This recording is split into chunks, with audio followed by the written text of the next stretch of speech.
Ya.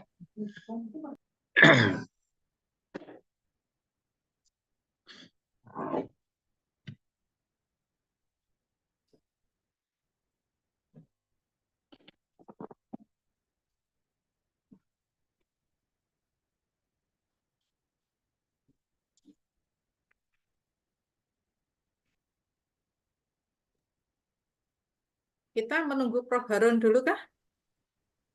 Karena nanti yang memberi wejangan Prof. Harun. Tunggu sebentar ya Bapak Ibu. Prof. Harun, iya. Kalau Prof. Harun Sudah ada bisa. Prof. Oh, sudah bergabung. Ya. Dia tidak pernah. Baik, kita mulai ya. Bentar saya cek dulu. Prof. Harun ada, Prof. Tina ada, Pak Mul ada, Bu Rahajeng, Bu Ira ada. Sudah lengkap, terima kasih. Baik, kita mulai. Assalamualaikum warahmatullahi wabarakatuh. Selamat pagi. Waalaikumsalam warahmatullahi wabarakatuh. Waalaikumsalam warahmatullahi wabarakatuh. Terima kasih Bapak Ibu dan teman-teman mahasiswa yang sudah meluangkan waktu untuk belajar bersama hari ini. Sabtu ini kita akan menyimak dan menyerap ide penelitian dan tambahan gizi ilmu dari 3 pemateri. Ini istimewa semua tiga-tiganya. Materinya juga bisa memantik rasa ingin tahu kita. Yang pertama nanti ada Ibu Profesor Dr. Hajah Surastina M. Hum dari Hiski Lampung. Prof. Tina akan membagikan materi eksistensi puisi dalam dunia Twitter. Kemudian yang kedua ada Bapak Dr. Mulyadi M. Hum dari Hiski Sulawesi Selatan. Beliau memaparkan sulapa epak dalam sastra Bugis. Saya harus banyak belajar ini nanti. Kemudian yang ketiga Ibu Dr. Rahajeng Pulung Sari Hadi, Bu Ira M. Hum dari Hiski UI. Beliau menyajikan puisi Cina pada era revolusi kebudayaan. 3 materi itu akan kita santap bersama. Waktunya tidak banyak Bapak Ibu, hanya 2 jam untuk 3 materi. Tentu tidak cukup. Sebenarnya tidak cukup, tetapi ya ini waktu yang tersedia untuk kita. Sebelum saya lanjutkan, Bapak Ibu, saya mohon dengan sangat karena 2 jam ini sangat berharga. Saya berharap Bapak Ibu, teman-teman mahasiswa dan semua peserta untuk saling menjaga karena kita semua akan belajar.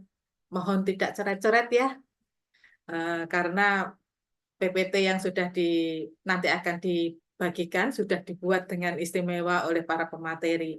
Terima kasih banget ini untuk 3 pemateri yang mau membuatkan PPT untuk kami yang ingin belajar.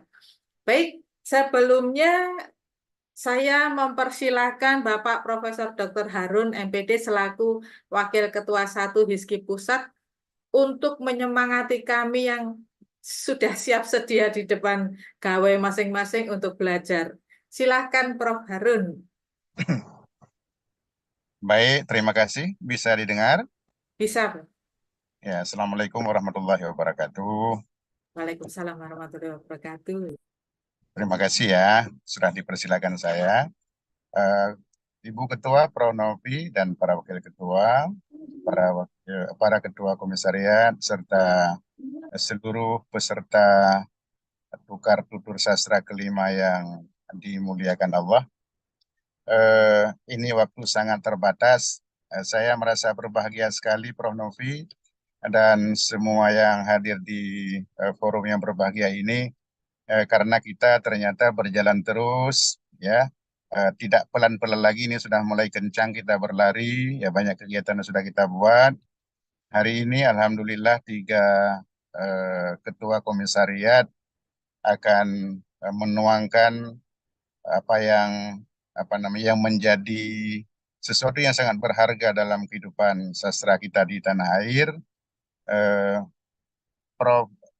Surastina pada siang yang berbahagia ini mencoba mengupas bagaimana keberadaan puisi dalam dunia Twitter ya.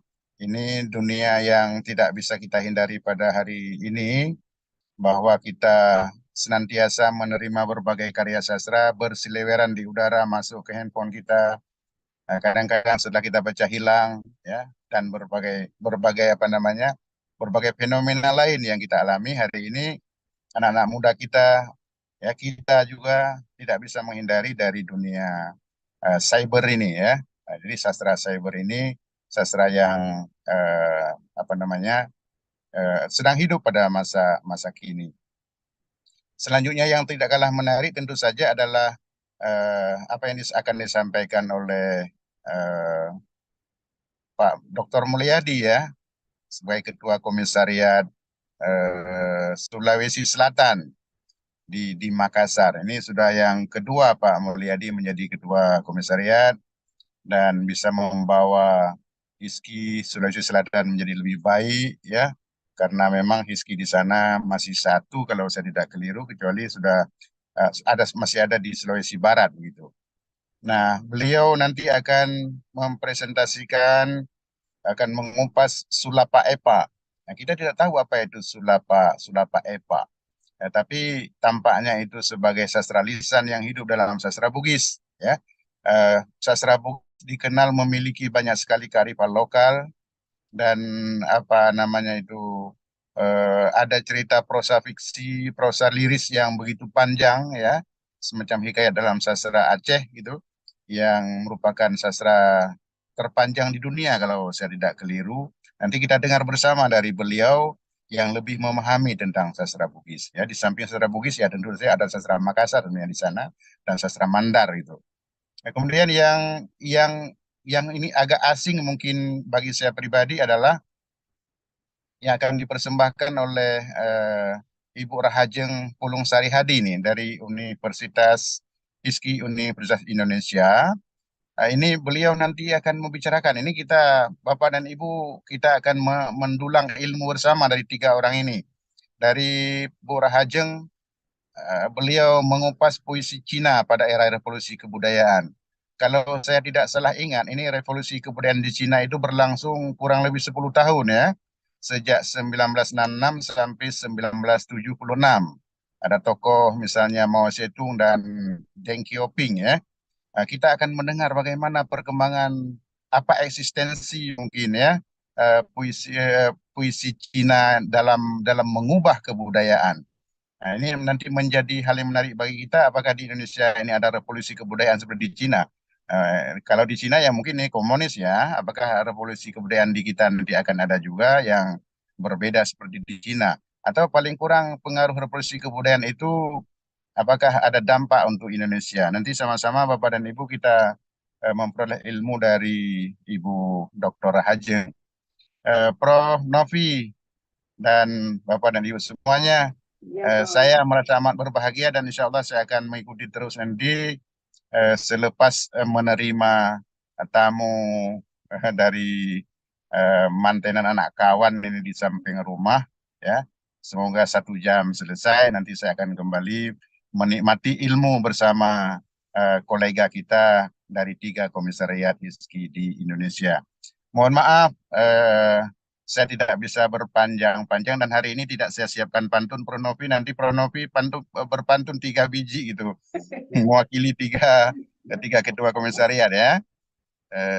Ya Alhamdulillah, ya selamat bertukar tutur sastra. Semoga Allah Subhanahu Wa Taala merahmati kita semua dan memberkati ilmu yang kita peroleh. Saya minta izin dulu, ya dengan resmi kita mulai tukar tutur sastra kelima ini. Terima kasih. Assalamualaikum warahmatullahi wabarakatuh. Warahmatullahi wabarakatuh. Terima kasih Pak Harun. Di antara Ya, waktunya sama-sama. keren banget ini tampilnya hari ini. Iya. Baik, terima kasih Pak Harun.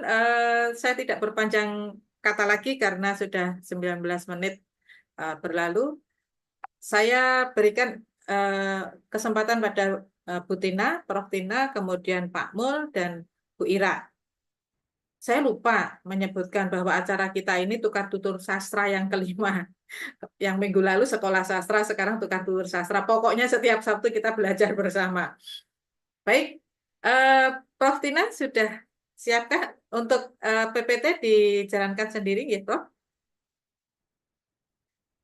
Baik, masing-masing kurang lebih 20 menit lah supaya nanti kita bisa berdiskusi lebih seru. Ada banyak waktu untuk berdiskusi. Baik, silakan Prof. Tina. Assalamualaikum warahmatullahi wabarakatuh. Waalaikumsalam warahmatullahi wabarakatuh. Selamat pagi pada teman-teman semua. Semoga kita selalu sehat walafiat. Pada pagi ini saya akan mempresentasikan tentang fenomena cybersastra, yaitu eksistensi puisi dalam dunia Twitter. Nah, fenomena cybersastra ini bagan-bagannya yakni tentang puisi, tentang cybersastra, dan tentang Twitter. Nah, sejak abad ke-18, istilah sastra memang sudah dikenal sebagai simbol dari tulisan fiksi, imajinasi, maupun realita dari penulis, dan penuh dengan makna keindahan. Di sini ada puisi, cerpen, novel, dan lain-lain, yakni sebuah karya sastra juga erat kaitannya dengan kebudayaan. Tapi di sini saya khususkan puisi hubungannya dengan Twitter. Di sini karya sastra juga sering disebut sebagai produk dari perkembangan budaya itu sendiri. Berarti banyak budaya-budaya kita yang masih menggunakan puisi-puisi. Kemudian sastra yakni bahasa yang dipadatkan atau dipersingkat dan diberi irama dengan bunyi yang padu dengan pemilihan kata-kata atau bahasa kias. Memang sastra itu memiliki makna yang sangat kompleks apabila kita maknai dengan satu persatu. Ini pendapat Pak Waluyo. Kemudian dengan kehadiran cybersastra di tengah masyarakat banyak mendapat tanggapan. Tanggapannya bervariatif. Ada beberapa yang melihat dari segi positifnya, yang menganggap angin segar untuk perkembangan karya sastra di era digital ini. Tidak perlu lagi mencari-cari buku dengan adanya cybersastra ini. Mereka cukup melihat puisi-puisi, terutama yang ada di Twitter.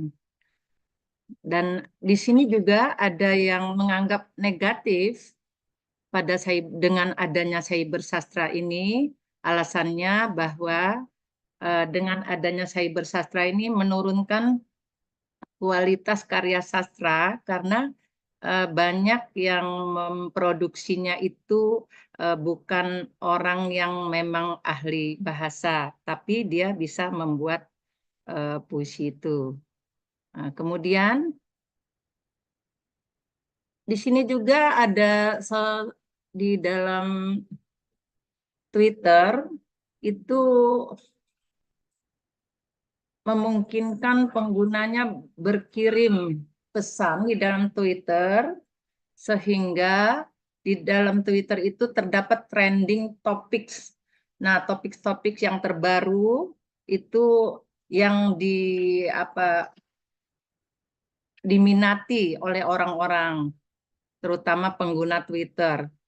Di sini ada simbol hashtag atau frasa yang relevan untuk mengkategorikan Twitter tersebut. Nah,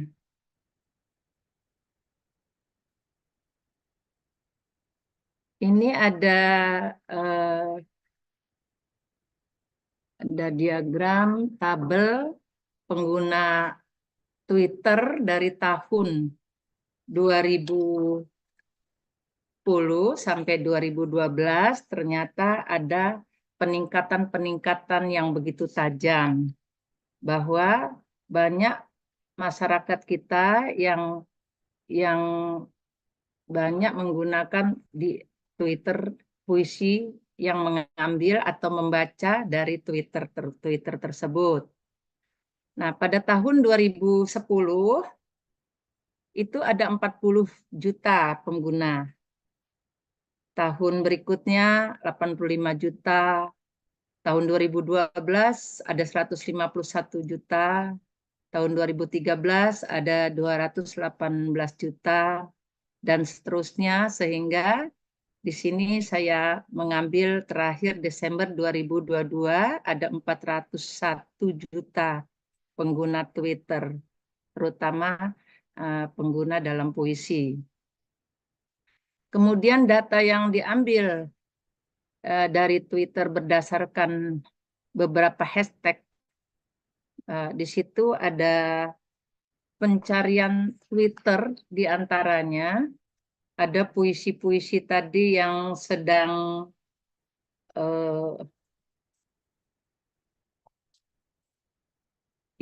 banyak diminati oleh para pengguna, yakni beberapa hashtag yang sedang populer.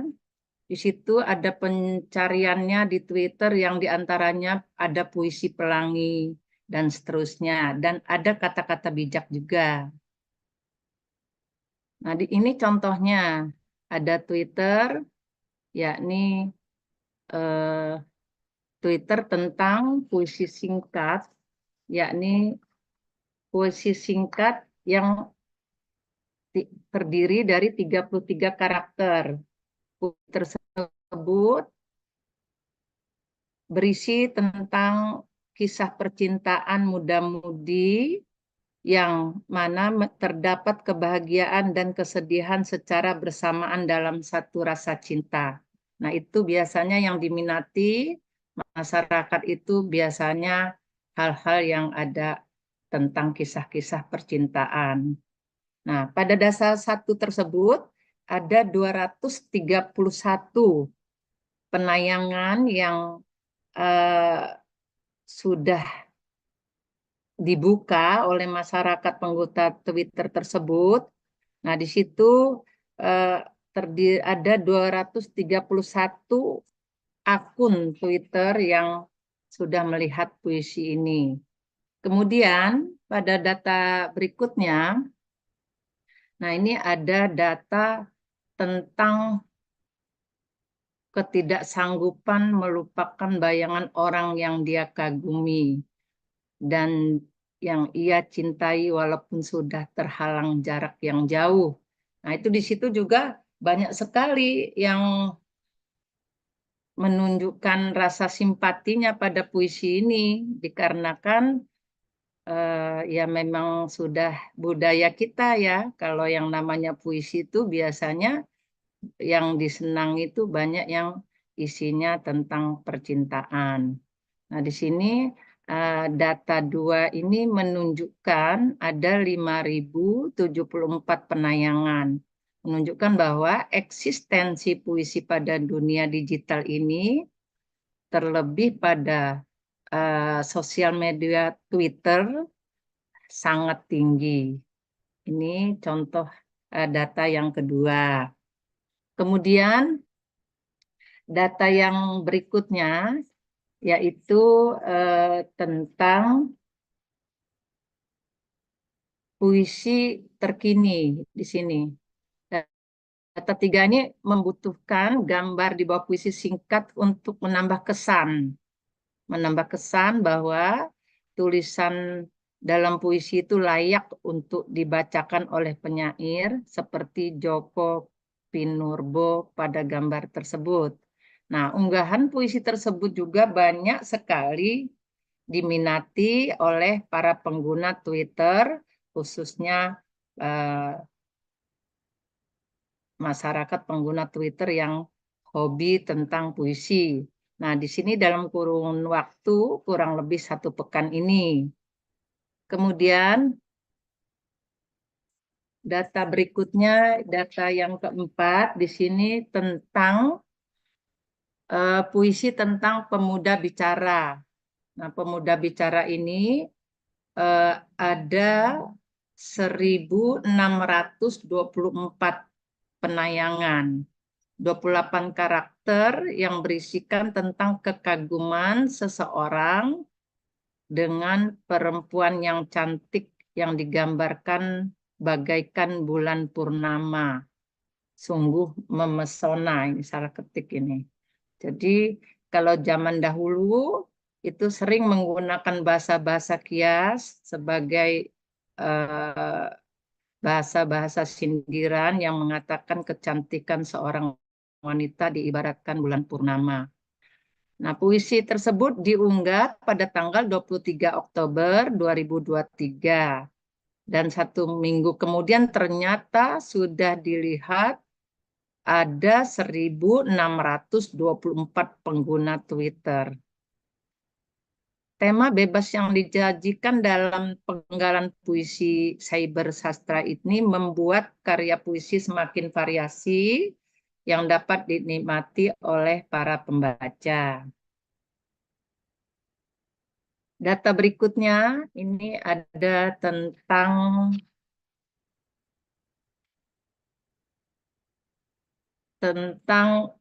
puisi yang sifatnya menyindir kepada seseorang atau sekelompok orang ini dalam dunia malam. Nah, dari kelima data yang disajikan, data 5 ini yang paling menjadi perhatian pengguna Twitter. Nah, pengguna melihat unggahan tersebut mencapai 6.265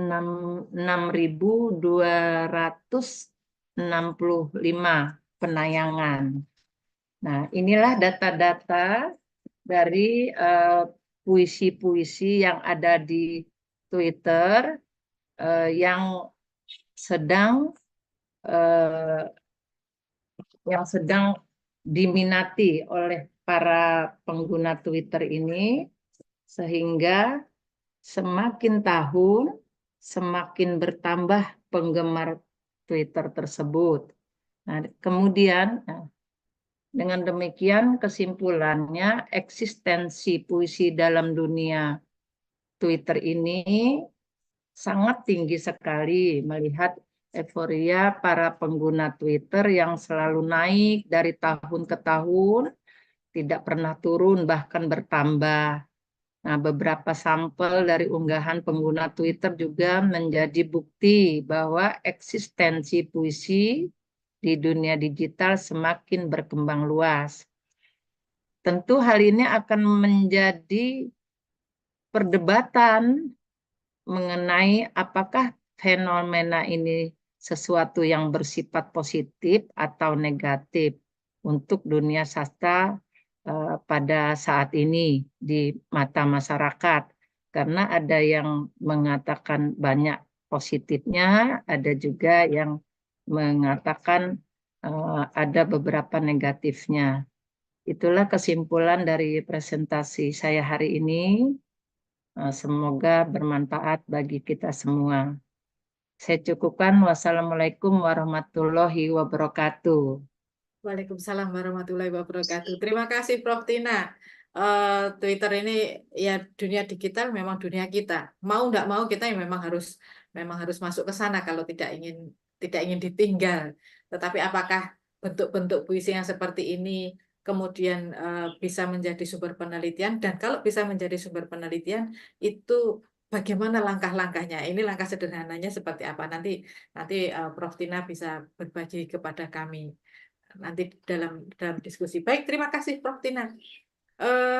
Sama-sama. Bapak Ibu, disimpan dulu ininya pertanyaannya ya. Disimpan dulu pertanyaannya, nanti silahkan tulis di kolom chat.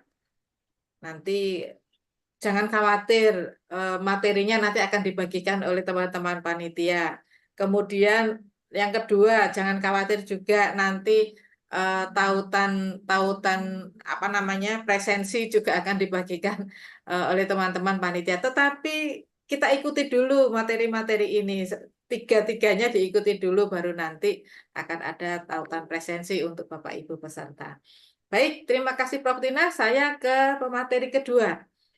Pak Mul, sudah siapkah? Sudah, Bu. Nah, terima Bu kasih. Endah. Ini saya siap-siap Siap-siap berguru pada Pak Mul ini. PPT-nya unik Bapak Ibu.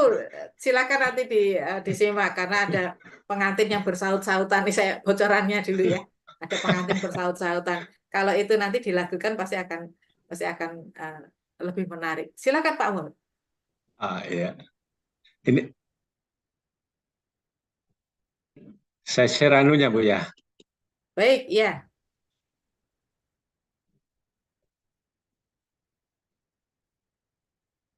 Apakah sudah kelihatan ya?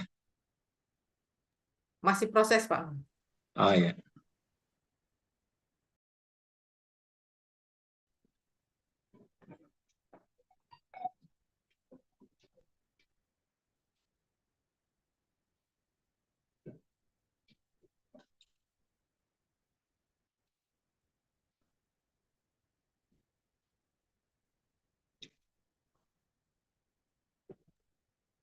Sudah kelihatan Pak Mul? Sudah Silakan. kelihatan.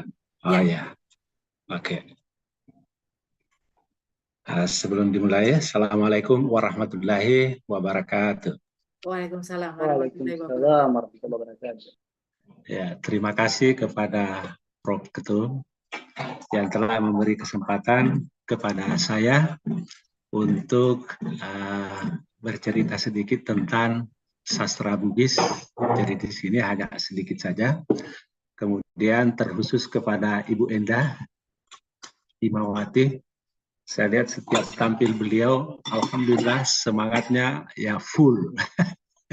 Ya, itu saya kira memberi spirit. Kedengaran suara saya, Bu Endah? Ya, jadi itu saya kira memberi spirit kepada kita semuanya ini, terutama secara khusus kepada saya, bahwa Ibu Endah selama membawakan kegiatan ini sebagai pemandu begitu, betul-betul tenaga yang alhamdulillah cukup dibanggakan begitu, ya, karena selalu memberi suatu inspirasi atau spirit penyemangat kepada kita semuanya. Kemudian selanjutnya kepada kedua penyaji yang lain, Prof. Dr. Surastina.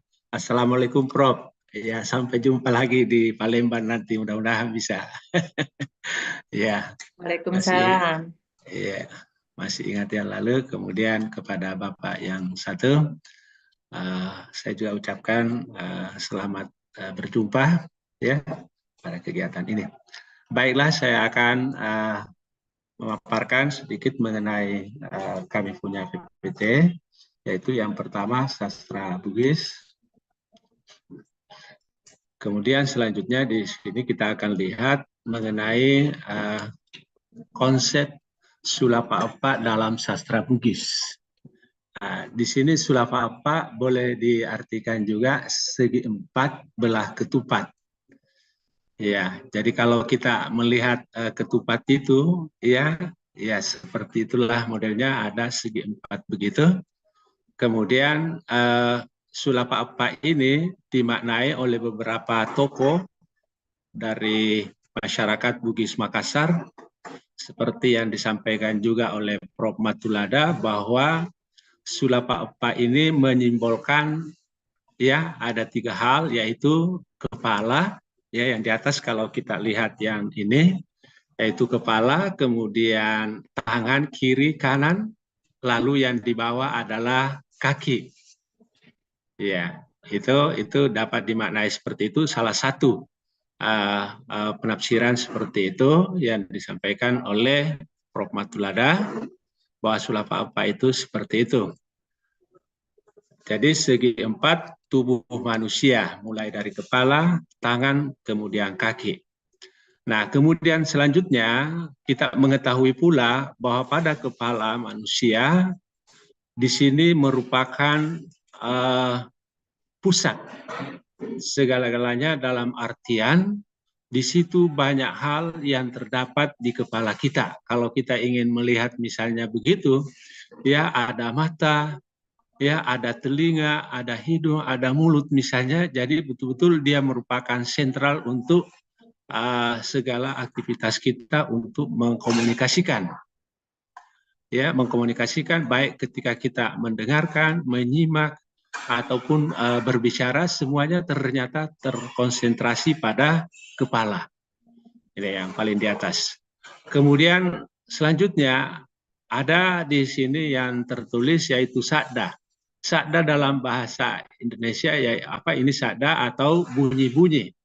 Tersusun dan melahirkan ada kata, ada, kemudian ada berarti kata, bila kata ada, ya ditambahkan kata sandan tertentu seperti yaitu adai, artinya perkataan.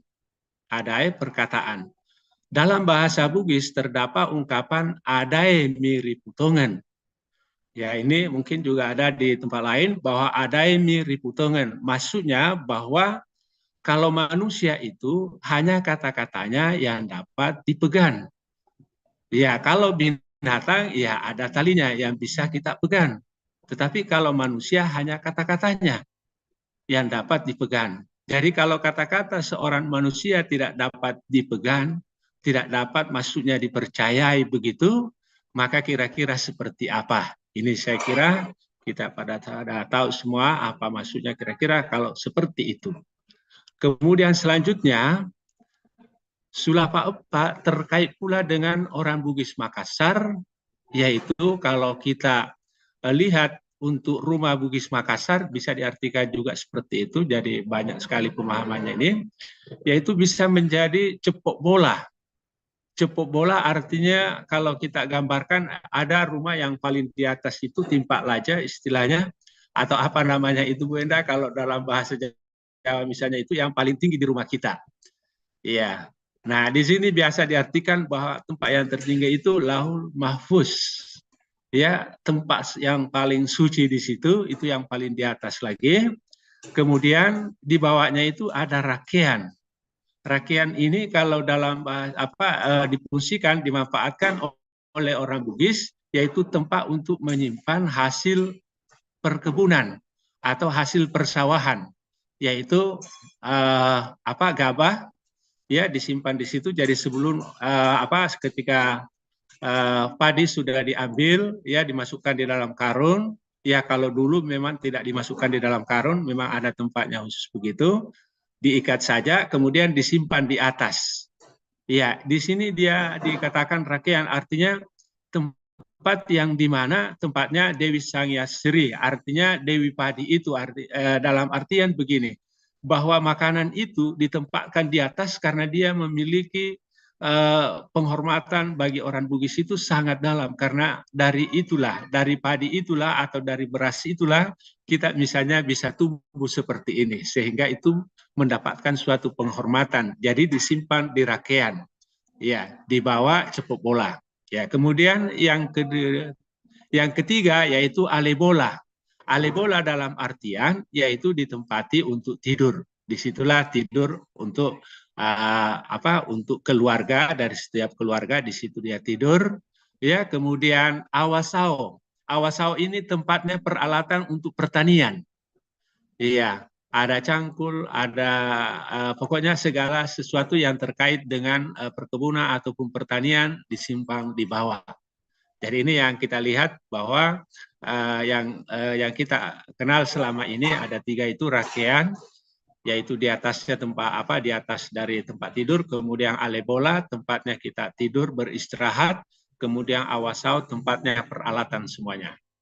Kemudian selanjutnya mengenai Sulapa Epa ini, menurut Arum Matoa Matinroe Rikanana, yaitu memerintah pada akhir abad ke-16 atau awal dari abad ke-17, menyatakan bahwa Sulapa Epa itu memiliki kandungan makna, yaitu lempuk. Lempuk dalam artian di sini adalah jujur. Ya, kemudian aca, cendikia. Nah, aca atau cendikia di sini bagi orang Bugis itu tidak disamakan persis dengan pandai atau pintar atau cerdas. Karena kata cerdas, pandai, pintar, ya itu menurut konotasi ya toriolota ya atau orang-orang tua kami dulu itu memiliki makna yang negatif. Sementara aca atau cendikia yang dimasukkan di sini adalah hal yang bersifat positif saja. Itu yang disampaikan seperti itu. Kemudian barani, yaitu berani. Jadi yang ketiga adalah berani. Kemudian yang selanjutnya mageteng, yaitu bijaksana, pemurah. Ya, yaitu orangnya harus bijaksana. Nah, jadi Arum Matua ini menyatakan bahwa seorang pemimpin dia seharusnya memiliki Pak Sulapa ini. Pak Sulapa ini yaitu ada kejujuran, ada keintelektualan, ada keberanian, dan ada keteguhan atau bijaksana. Ya, ini menjadi ciri dari seorang pemimpin ketika misalnya pemimpin itu ingin dijunjung oleh masyarakatnya. Ini yang harus dipatuhi menurut Arum Matua itu. Kemudian selanjutnya orang Bugis sangat meyakini ya mengenai Pak Sulapa ini dapat mengantarkan, yaitu kalau dalam era sekarang yaitu keadilan dan kesejahteraan. Ya, pemerataan, kesejahteraan dan keadilan. Nah, itu dicapai hal itu ketika pemimpin ya memiliki sulapa apa yang seperti disebutkan oleh Arum Matua itu. Ya. Kemudian selanjutnya saya ingin anukan tadi dari awal tadi ada kata ada yang ditambahkan menjadi adai atau perkataan. Ini menjadi cikal bakal kata ada atau adat. Secara umum ada atau adat yang berarti sabda atau penertib dalam pergaulan masyarakat Bugis Makassar. Seperti paseng, kata-kata hikmat yang biasa disampaikan oleh tetua kami di Bugis Makassar itu sendiri. Yang dia mengatakan, sadda ma Pak Bati ada ma Pak Bati gau, gau ma Pak Bati tahu. Artinya, pasen atau syair kata-kata hikmat dalam sastra Bugis terdiri atas 3 baris ini yang mengatakan bahwa bunyi mewujudkan kata. Kata atau ada ya mewujudkan perbuatan. Kemudian gau yaitu perbuatan mewujudkan manusia. Ya, perbuatan mewujudkan manusia. Jadi hanya perbuatan yang membedakan manusia dengan binatang. Jadi ini yang terakhirnya intinya bahwa apa perbedaan yang esensial bagi kita ya dengan ciptaan Allah Subhanahu wa taala yang lainnya, yaitu dari segi perbuatan atau dari segi kata-kata kita yang kita harus pelihara selalu. Kemudian dalam bahasa Bugis juga Sulapa ini ada tahu.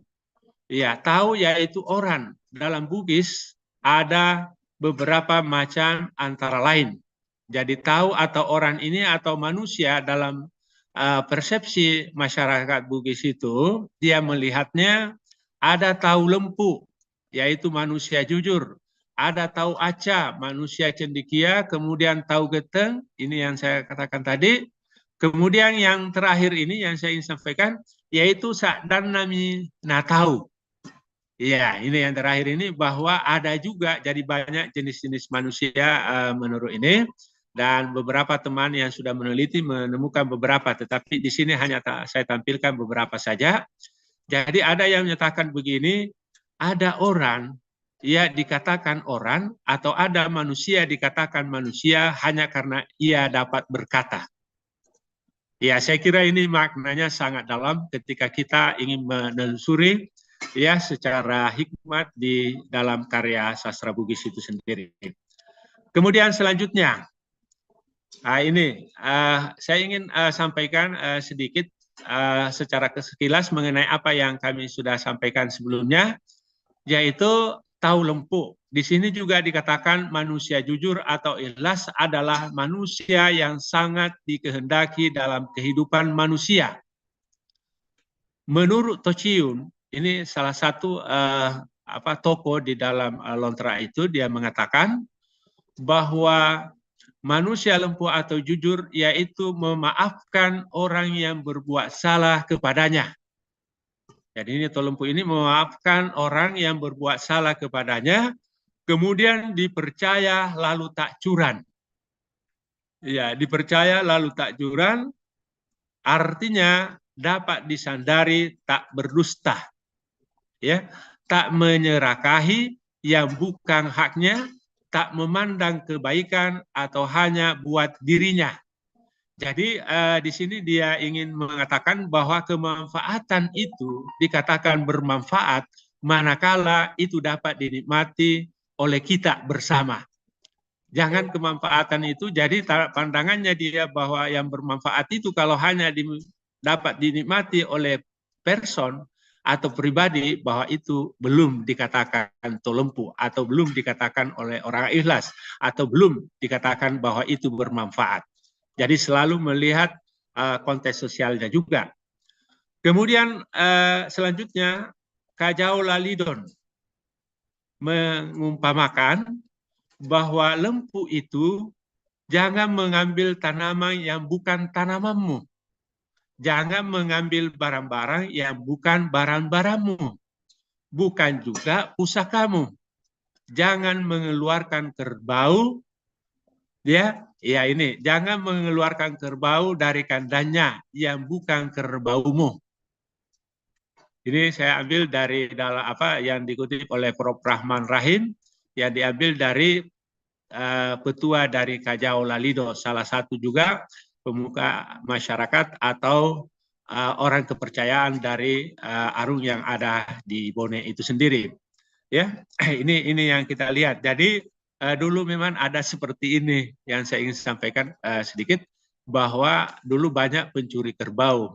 Ya, pencuri kerbau, dia mengambil kerbaunya orang di dalam kandangnya. Lalu ini juga mungkin disampaikan bahwa jangan mengeluarkan kerbau ya dari kandangnya yang bukan kerbaumu.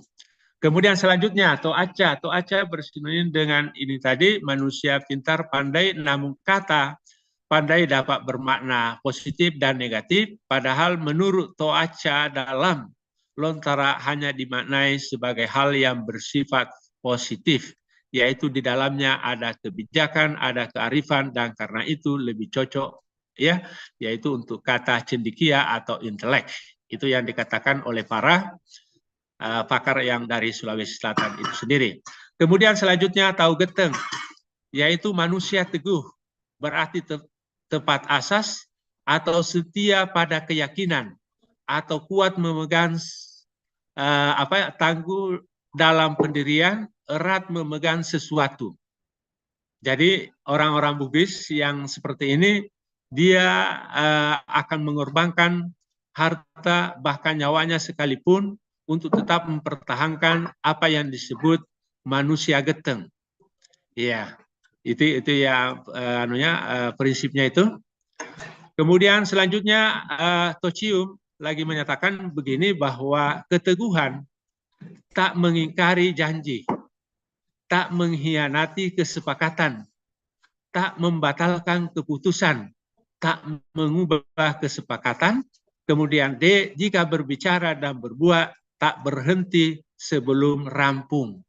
Nah, ini berarti kalau apa yang disampaikan oleh Tocium ini, saya kira ada prinsip yang ada dalam agama kita, orang Islam, bahwa jangan menjadi orang munafik. Jadi ini jauh dari sifat-sifat munafik yang disampaikan oleh Tocium ini. Jadi ada korelasi untuk ke sana saya kira. Kemudian selanjutnya, masih ada waktu Bu ya? Masih ada sedikit. Kemudian, ya. Kemudian selanjutnya Tahu Barani. Nah, ini dalam budaya Bugis adalah manusia yang siap mengambil resiko berdasarkan pertimbangan yang matang dari berbagai aspek. Jadi Tahu Barani ini bukan yang namanya nekat ini, Bu. Artinya Tahu Barani dalam konsep orang Bugis itu, dia telah memikirkan berbagai aspek yang terkait dengan apa yang dia lakukan. Ya, dia pikirkan semuanya. Tidak ada satu aspek pun yang dia lepas dari itu. Jadi ini, manusia pemberani tidak melaksanakan begitu saja, tetapi didasarkan pada pemikiran yang mendalam, kajian yang sungguh-sungguh, dan hati yang jernih seperti pasen di bawah ini. Iya, nareko purani kupaleba layarna lopiku, ya. Puratoni kugunciri bimoi telenge naian rewoe. Kalau dalam bahasa Makassarnya, bahasa Makassarnya ini tak kunjungan bangunan turu, naku gunciri gulingku kualeangi talanga natowalia. Artinya, jika layar sudah terkembang, kemudiku sudah terpasang, lebih baik tenggelam daripada balik. Iya, jali layarku ku kembangkan, kemudiku telah kupasang, aku memilih tenggelam daripada melangkah surut. Ya, jadi kita mengetahui begini bahwa orang Bugis Makassar itu ketika dia mau membuat perahu, dia tidak langsung membuat, tetapi ada berbagai prosesi upacara yang dia harus lakukan, mulai dari turun rumah, kemudian masuk hutan, ya, mencari kayu yang tepat, ya, kemudian sebelum kayu yang itu ditebang, dia harus ada prosesi lagi di situ, dan itu bukan dilakukan juga oleh orang biasa, tetapi orang-orang tertentu, orang-orang yang berpengalaman yang harus melakukan semuanya itu. Kemudian cara mengangkutnya juga sampai di pinggir pantai begitu. Kemudian tiba di sana, sebelum memulai dia melihat lagi hari-hari tertentu kapan kita memulai. Dan itu juga dimulai oleh orang-orang yang telah ditunjuk. Sebab kalau tidak sembarangan dilakukan, ya, maka biasanya, dan ini realita Bu ya, walaupun misalnya bersifat mistis, tapi ada beberapa realita yang kami saksikan di kampung kami, yaitu ada beberapa perahu atau kapal, ya, tidak akan bisa turun-turun, ya, di pinggir sungai atau di pinggir laut, dia hancur di situ. Ya, ketika dipaksakan maka akan terbongkar mengenai hal tersebut, ya, kalau misalnya tidak sesuai dengan prosedur yang dilakukan, atau ada pergantian misalnya toaca dalam itu, lalu toaca sebelumnya atau orang pintar sebelumnya tidak dilakukan musyawarah dengan baik-baik, maka tunggu saja, ya, perahu itu atau kapal itu selesai tetapi tidak dapat turun ke sungai atau tidak dapat turun ke laut begitu. Iya. Ya, jadi perahu itu terbongkar dengan sendirinya di situ ketika dipaksakan. Nah, ini yang kita lihat yang ada di sana. Begitu kepercayaan orang-orang yang ada di sana. Jadi itulah bahwa di situ tadi memang betul-betul sudah dilakukan berbagai pertimbangan. Jadi itu yang dimaksud Tobarani yang ada di konsep Sulawesi Selatan. Ya, oke. Kemudian selanjutnya, Sadami Nadiasengi tahu. Hanya suaranya dikatakan manusia, diumpamakan bahwa dia dikatakan sebagai manusia karena dapat bersuara atau berbicara. Apa yang dia bicarakan atau apa yang dia katakan hanya didengar tetapi tidak dilaksanakan. Ya, jadi ini mungkin seperti orang munafik ini. Ya, kalau kita dalam konsep Islam bahwa ini orang munafik ini. Kalau seperti ini. Itu. Kemudian selanjutnya kita melihat bahwa tipe orang Sadami Diasengi tahu merupakan tipe orang yang tidak dapat diberi amanah, tidak dapat dipegang apa yang dia katakan, janjinya tidak pernah ditepati. Oke. Kemudian selanjutnya,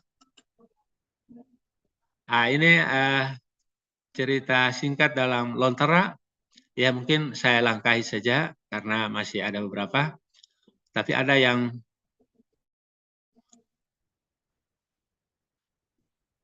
ini mungkin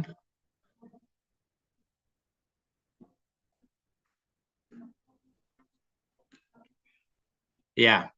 Ini ada pasen atau syair Bugis. Kita lihat temasiri kajompie taniat taro jele naiya makalu. Tak bermalu si kacang panjang. Bukan ia memasang jenjangan, tetapi dia yang melingkar. Nah, ini. Jadi ini juga hal yang sangat sangat mendalam bagi kami bahwa hal ini harus dimaknai secara konotasi, sebab kalau dilihat dalam konteks denotasi, saya kira ini merupakan sesuatu yang tidak masuk akal, bahwa kacang panjang itu memiliki rasa malu. Saya kira dia tidak akan memiliki rasa malu sebagai benda yang tidak berakal begitu. Oleh karena itu dia harus dilihat dalam konteks konotasi. Saya kira itu. Kemudian yang terakhir, di sini ada juga kata-kata yang syair atau pasen dalam bahasa kami yang selalu kami pegang juga. Ya, dua kuala sapo. Unganna fanasai. Jadi ini ada bunga panasai ini. Unganna panasai, belona kanukue. Dua kujadikan pagar, yaitu unganna panasai, bunga nangka. Ya, saya kira tidak logis, tidak masuk akal bunga nangka dijadikan sebagai pagar. Kemudian hiasan kuku. Dalam artian kami di sini yaitu mapaci, ya, pacing, yaitu kebersihan. Jadi yang di sini yang dimasukkan di sini bahwa dua kujadikan sebagai pagar, yaitu bunga nangka dan hiasan kuku atau daun pacar. Maksudnya bahwa hanya ada dua yang bisa membentengi diri kita, yaitu yang pertama unganna panasai. Unganna panasai dijadikan sebagai simbol kejujuran, yaitu lempuk tadi. Karena kita melihat unga panasa memang ketika baru tumbuh itu, baru muncul, tidak ada yang bengkok. Semuanya lurus seperti ini. Ya, yang kita lihat di sini. Yaitu semuanya lurus. Jadi bunganna panasaya atau bunga nangka. Ya, bunga nangka. Itu menunjukkan suatu kejujuran, ya, atau lempuk dalam bahasa kami. Kemudian yang kedua, pacing itu menunjukkan pacing yaitu kesucian, kebersihan ataupun kesucian. Daun pacar itu yang dipakai ketika pesta perkawinan di tempat kami, selalu memakai hal seperti itu. Kemudian selanjutnya lagi, ini acara pengantin yang disinggung tadi oleh ibu moderator kita yang selalu semangat. Degaga pasen rilipukmu, balancar di kampungmu, mulinco mabela. Artinya, tak adakah pasar di negerimu untuk berbelanja di kampungmu, maka engkau mengembara jauh. Jadi ini mungkin seperti ini Bu, yang kami dari Bugis Makassar yang mendapatkan jodohnya di Jawa begitu, itu banyak. ini yang dimasukkan ini. Jadi kami orang Bugis, biasa kalau sudah merantau ke Jawa atau kemana saja, dia dapatkan jodohnya seperti itu, maka inilah kata-kata pengantarnya. Lalu dia jawab, laki-laki menjawab, engkau pasa rilipuku, balancari kampungku, nyawami kusapa. Artinya ada pasar di negeriku. Iya, ada juga di gadis di kampungku. Barangkali maksudnya begitu. Ada juga di gadis di kampungku. Ya, tempat kami untuk melamar di sini, tempat berbelanja di kampungku, tetapi hanya budi yang kucari. Ya, ini artinya kecocokan budi pekerti antara tentunya pihak si pemuda dan pemudi dalam mencari pasangannya begitu. Ya, sehingga muncul kata-kata seperti itu. Ya, oke. Kemudian selanjutnya penolakan atau orang yang dibenci di sini. Makifani pi bojo enrengeva kuat dongi, kunapa masenga. Maksudnya kalau siput telah bersayap, terbang bagaikan burung pipit, baru akan merindukanmu. Ini kasihan ini Bu Enda.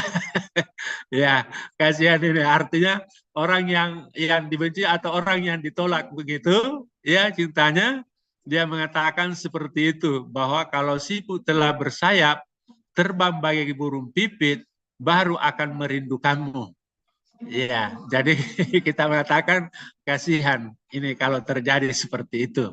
Ya, bahwa kita tidak diterima atau dibenci itu, ya sehingga memberi perumpamaan seperti itu yang sangat sulit atau dengan kata lain al-mustahil. Kemudian kami juga ingin menyampaikan yang terakhir bahwa Lontara berisi antara lain pasien, kumpulan amanat keluarga atau orang bijak, contoh tepeding ri tanang batunah. Artinya tak dapat ditanam batunya, tak boleh dijadikan keluarga. Tak peding, ya ini bahasa-bahasa. Atau riolong berisi tentang silsilah. Ini mengenai isi lontara. Kemudian pau-pau rikadong. Ya, tolo atau pau-pau cerita tentang tokoh-tokoh yang pernah ada tetapi sudah dibumbui. Ya, saya kira cerita-cerita yang bersifat mistis begitu. Saya kira itu yang kami sampaikan. Upurenu nih, artinya terima kasih. Ya, saya kira demikian yang kami sempat sampaikan. Lebih dan kurangnya mohon dimaafkan. Ya, wassalamualaikum warahmatullahi wabarakatuh. Waalaikumsalam warahmatullahi wabarakatuh. Uperenuni juga Pak Mul. Iya. Iya, Bu. Baik, Pak Mul, asik ini. Ya. Kalau saya urusan yang pasar-pasar, ngapain nggak ke pasarmu sendiri? Wah, itu saya sudah meleleh, Pak Mul, kalau sudah dibegitukan. Tapi asik. Cuman begini, kalau orang yang tidak paham apa simbol-simbol begitu akan kesulitan betul datang ke daerahnya Pak Mul. Jadi perkara bunga nangka saja itu bisa menjadi simbol yang luar biasa. Tapi inilah kekayaan budaya kita. Terima kasih banget Pak Mul. Ini teman-teman sudah menulis pertanyaan. Ada banyak yang bisa kita gali dari syair-syair tradisi begitu ya. Bukan hanya di Bugis, teman-teman. Pak Mul ini menyemangati kita supaya kita menoleh kanan kiri yang terdekat supaya tradisi kita juga terangkat, orang anak-anak muda juga tahu apa maknanya begitu. Baik, terima kasih Pak Mul. Sebelum saya ke Bu Ira yang ketiga, teman-teman peserta Zoom, peserta sekolah kita, sekolah istimewa tukar tutur sastra kelima ini, saya harap saling menghargai ya. Nggak perlu coret-coret, panitia sudah berusaha keras loh untuk mencentang sesuatu yang tidak bisa agar PPT Bapak Ibu pemateri tidak dicoret-coret. Pak Mul sudah menyiapkan PPT-nya dengan istimewa. Jadi kita menghargai juga Pak Mul, kita menghargai teman-teman yang ingin belajar juga ya. Baik. Saya kemudian akan ke Bu Ira, Bu Rahajeng. Sudah Ya. adakah sudah siapkan Bu Ira? Nah, terima Ibu. kasih Bu Ira. Ya.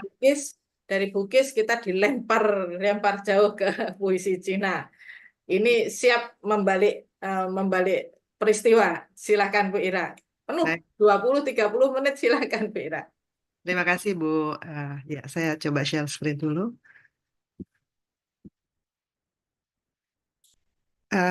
Sudah terlihat ya? Sudah. Baik. Selamat pagi, selamat siang, Profesor Novi, kemudian juga para peserta sekalian.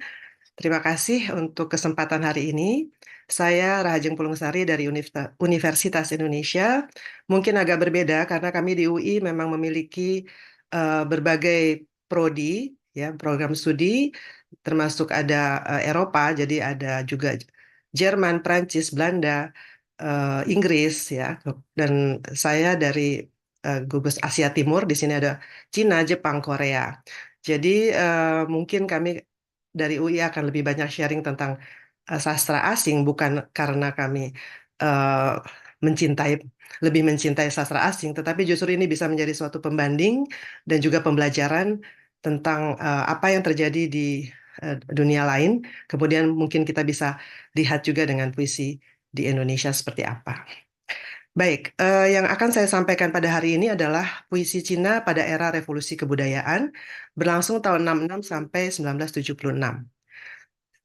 Sebenarnya apakah revolusi kebudayaan itu? Ini perlu diketahui sebelum kita membahas atau mengkaji puisi Cina. Karena di Cina itu antara puisi dengan kondisi sosial politik itu sangat dekat. Jadi saya akan sedikit berbicara tentang latar historisnya sebelum nanti memperlihatkan atau memaparkan puisi-puisi apa yang hadir pada saat revolusi kebudayaan. Republik Rakyat Cina atau Republik Rakyat Tiongkok itu berdiri tahun 1949. Tokohnya adalah Mao Zedong. Ya, Mao Zedong pada saat itu tidak dengan mudah juga memperoleh bisa mendirikan RRT dengan Partai Komunis Cinanya. Ada beberapa program seperti halnya ketika seseorang sedang atau ketika seorang kepala negara memimpin sebuah negara baru, maka dia memiliki banyak program. Program ini tidak semuanya juga berhasil. Saya langsung ke 1957 ketika Mao menggagas lompatan jauh ke depan. Ketika itu masyarakat terbanyak atau rakyat Cina itu terbanyak adalah kaum petani. Dan pada saat lompatan jauh ke depan, Mao ingin mengubah sebenarnya menjadi negara industri. Tetapi para petani ini belum dibekali dengan pengetahuan industri, sehingga pada saat itu tidak berhasil, terutama juga karena ada paceklik ya, kemudian sawah-sawah tidak panen dan sebagainya, banyak sekali korban terjadi pada saat Taiyue Cina atau lompatan jauh ke depan.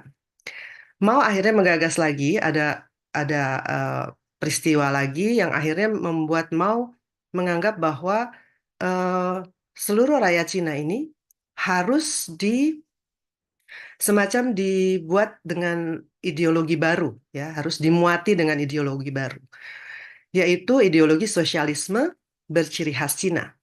Maka tahun 66 sampai 76 Mao menggagas revolusi kebudayaan atau Wenhua Keming, ya. Apa sih yang dimaksud dengan revolusi kebudayaan? Revolusi kebudayaan di Cina itu adalah hendak mengubah paradigma rakyat Cina yang tentu saja sudah memiliki pengalaman juga pada saat sebelumnya pergi ke Eropa, belajar dari negara-negara Eropa, kemudian juga ada juga yang mungkin lebih menyukai bahkan budaya Barat, lalu juga masih memegang teguh pemikiran atau tradisi lama, yaitu Konfusianisme, Buddhisme, ya ada Sanjiao, ada 3 ajaran itu, Konfusianisme, Taoisme, dan Buddhisme.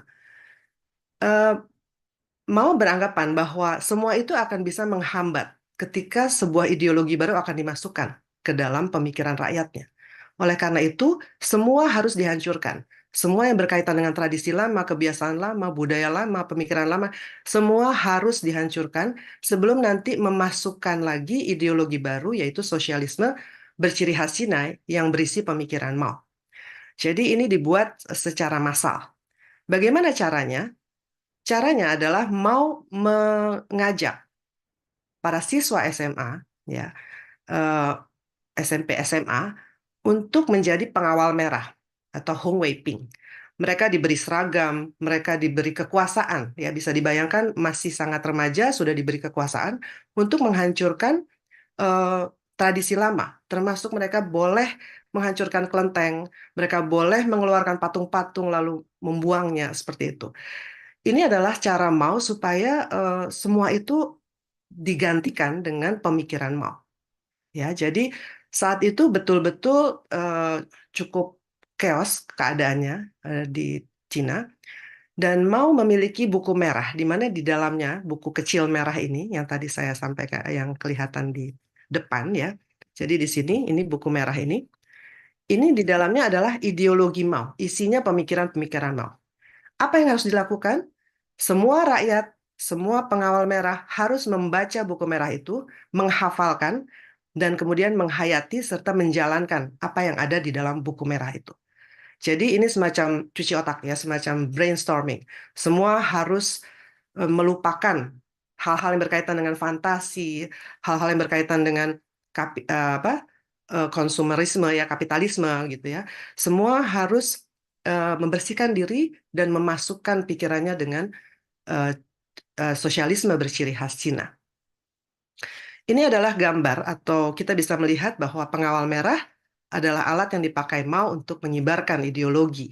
Ya, masih sangat muda, Mereka harus menggenggam buku merah, kemudian mereka harus menghafalkan ini dengan sepenuh hati, dan ada cara-cara untuk menghafal seperti ini.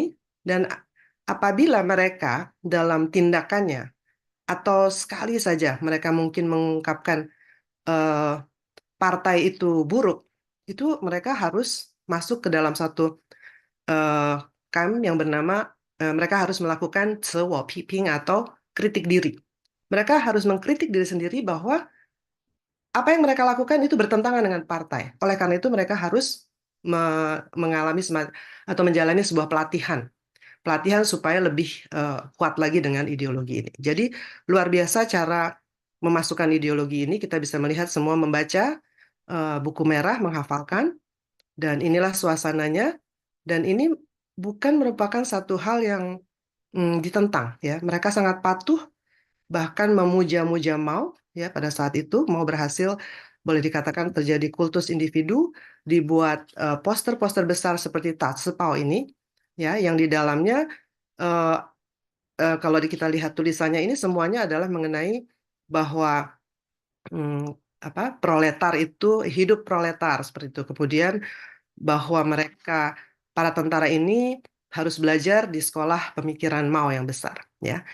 Bahkan di depan buku merah itu ditulis, bacalah buku merah Mao, dengarkan ucapan Mao, dan ikuti semua arahan-arahan dari Mao. Dengan cara ini, maka simbol tradisi semua juga dihancurkan. Bahkan mungkin boleh dikatakan selama 10 tahun itu semua yang kita kenal saat ini sebagai bagian dari budaya Cina, ya, ada Taoisme, kemudian kelenteng dan sebagainya, itu saat itu sempat tidak ada, sempat diredam, ya, sempat dihancurkan. Pada saat itu tentu saja orang-orang memiliki keterbatasan berekspresi. Mereka harus meredam aspirasinya dan mematuhi seluruh instruksi dari Mao, dari Partai Komunis Cina. Menghafalkan buku merah, melakukan kritik diri, dan juga ada satu program, para mahasiswa di tingkat berapapun saat itu harus berhenti kuliah. Universitas ditutup, mereka harus pergi ke desa dan belajar tentang petani, belajar dari desa, ya. Sehingga boleh dikatakan saat itu perubahannya luar biasa, ya. Artinya orang-orang yang punya aspirasi atau ingin sekali bercita-cita menjadi seseorang insinyur atau apapun, itu harus berhenti. Mereka harus turun ke desa, dikatakannya Xiaxiang itu turun ke desa, dan mereka harus merasakan kehidupan di desa, ya. Jadi luar biasa situasi yang terjadi saat itu. Dan tadi saya katakan semua orang menyatakan kegembiraannya, ya, terutama untuk pengawal merah, karena untuk usia masih sangat muda, mereka dipakai sebagai alat untuk kekuasaan, mungkin sangat membanggakan untuk mereka. Tetapi bagaimana dengan para intelektual? Bagaimana dengan orang-orang yang bisa berpikir? Ya, terutama di sini sastrawan, ya. Para sastrawan tentu saja merasa gelisah, ya. Di sini mereka merasa bagaimana caranya supaya aspirasi atau inspirasi atau segala kegalauan ini bisa muncul, ya. Karena siapapun yang menulis dan itu diketahui oleh pihak partai, maka mereka menulis protes, ya, pasti akan ditangkap. Boleh dikatakan dinding itu ada matanya, gitu. Dimanapun dia pergi, di situ ada matanya, gitu, ya. Jadi sangat tidak bisa mengungkapkan apa yang diinginkan. Nah, para penyair ini, ya, salah satunya nanti ada seorang penyair yang merasa bahwa ini tidak bisa seperti ini terus-menerus, membuat sebuah puisi yang dinamakan menglung atau puisi kabut, puisi samar saya menyebutnya. Puisi samar adalah puisi yang menyembunyikan makna melalui diksi, ketidakteraturan, simbol. Jadi benar-benar sepertinya tidak jelas puisi ini. Tetapi sebenarnya di dalamnya ada makna. Dan mereka ini saling berhubungan di dalam satu komunitas bawah tanah. Salah satu penggagasnya adalah Pei Tao. Pei Tao adalah penggagas majalah Qintian yang sebagai sentral dari gerakan menglung. Mereka secara diam-diam mulai menulis puisi samar, mengkritik pemerintah, tetapi dalam bahasa yang dikemas dan dibungkus tidak bisa kita lihat secara denotasi saja gitu ya. Ada lapisan layer, ada lapisan makna yang sangat dalam untuk bisa memahami ini. Dan yang paling penting adalah memahami sejarah. Tanpa memahami sejarahnya, maka puisi ini akan menjadi gelap. Kita tidak tahu apa-apa tentang puisi ini. Mungkin orang luar kalau baca ini apa sih gitu ya, tidak paham. Oleh karena itu harus ada pembekalan sejarah Cina. Majalah Xintian ini terbit tahun 78 dan dilarang tahun 80. Jadi tahun 78 itu sebenarnya sudah selesai revolusi kebudayaan, tetapi justru pemerintah mengecek dan memeriksa ini ternyata sangat keras sehingga dilarang. Para pengurusnya dikirim ke Swedia, dibuang. Mereka ternyata dibuang bukannya jadi jauh ya, maksudnya menjadi sengsara atau bagaimana, tetapi justru mereka berkumpul dan bekerja di Inggris, Jerman, Norwegia, Swedia, Denmark, Belanda, Prancis, Amerika. Dan justru orang-orang luar yang melihat Cina saat itu benar-benar tertutup oleh tembok Cina, mereka bisa melihat lewat karya-karya ini. Jadi justru Peitao dan nanti teman-temannya itu sangat laku di negara barat, diterjemahkan ke beberapa. Karena mereka ingin tahu sebenarnya apa sih yang terjadi di Cina, dan mereka bisa melihat ini lewat puisinya. Tahun 2006 baru Peitao diizinkan kembali ke RRT dan menjadi profesor di Chinese University of Hong Kong. Ini adalah puisi, mungkin ini huruf Cinanya. Ini yang membuat Peitao dianggap sangat kritis. Puisi yang pertama ini, puisi yang saya paparkan ini adalah Huita. Puisi yang menyebabkan Peitao dianggap sebagai tokoh pemberontak. Saya coba bacakan di sini. Judulnya adalah Jawaban. Kehinaan adalah kata sandi untuk yang hina. Mulia adalah batu nisan untuk yang mulia. Lihatlah, di langit berlapis emas, penuh bayangan berkelok mereka yang mati. Zaman es telah berlalu. Kenapa di mana-mana masih ada tumpukan es? Tanjung Harapan telah ditemukan. Kenapa di Laut Mati ribuan layar saling adu kekuatan? Aku datang ke dunia ini hanya membawa kertas, tali, dan bayangan. Agar di muka penghakiman nanti, ku pertanggungjawabkan saat pengadilan. Ku beritahu kau dunia, aku tak percaya. Bahkan jika di bawah kakimu ada 1000 penantang, maka sebutlah aku yang ke-1001. Aku tak percaya langit itu biru. Aku tak percaya gema suara guntur. Aku tak percaya mimpi itu palsu. Aku tak percaya mati itu tanpa pertimbangan. Jika derasnya laut, patahkan tanggul, maka biarkan airnya yang pahit melesap ke dalam hatiku. Jika tanah ini ditakdirkan untuk bangkit, biarkan orang-orang terpilih duduk di puncaknya. Konjungsi baru dan gerak bintang yang berkelap-kelip sedang berjaya di langit tanpa rintangan. Itu adalah piktogram 5.000 tahun. Itulah mata yang akan menatap orang-orang di masa depan. Puisi ini sangat mungkin akan membingungkan ya ketika diterjemahkan. Ada larik-larik yang sepertinya tidak berhubungan. Jadi inilah yang dinamakan dengan puisi samar. Kalau kita lihat sedikit saja ya, kita bahas di sini. Kehinaan adalah kata sandi untuk yang hina. Di sini maksudnya adalah orang-orang yang memang sudah hina, dicap hina terus. Sedangkan orang yang mulia akan dicap sebagai orang yang mulia terus. Peitao ini sangat suka membagi cakrawala antara yang mati dan yang hidup. Ya. Jadi dia selalu menggunakan kata langit, kemudian cakrawala, kemudian bumi. Dan di sini dia mengkritik sebenarnya. Sudah banyak sekali korban revolusi kebudayaan. Lihat di langit. Banyak sekali orang-orang sampai berbaris, sampai berkelok-kelok. Ya. Karena orang yang mati bukan berbaris lurus lagi. Sudah berkelok-kelok, sudah sangat banyak korban yang ada. Lalu yang kedua, di sini refleksikan juga zaman yang dahulu, tetapi masih ada sisa-sisa orang partai, begitu ya. Kemudian dia mengatakan bahwa saya ini nggak bawa apa-apa loh hidup ke dunia. Hanya bawa kertas nama saya, ya tali pusar, ada bayangan.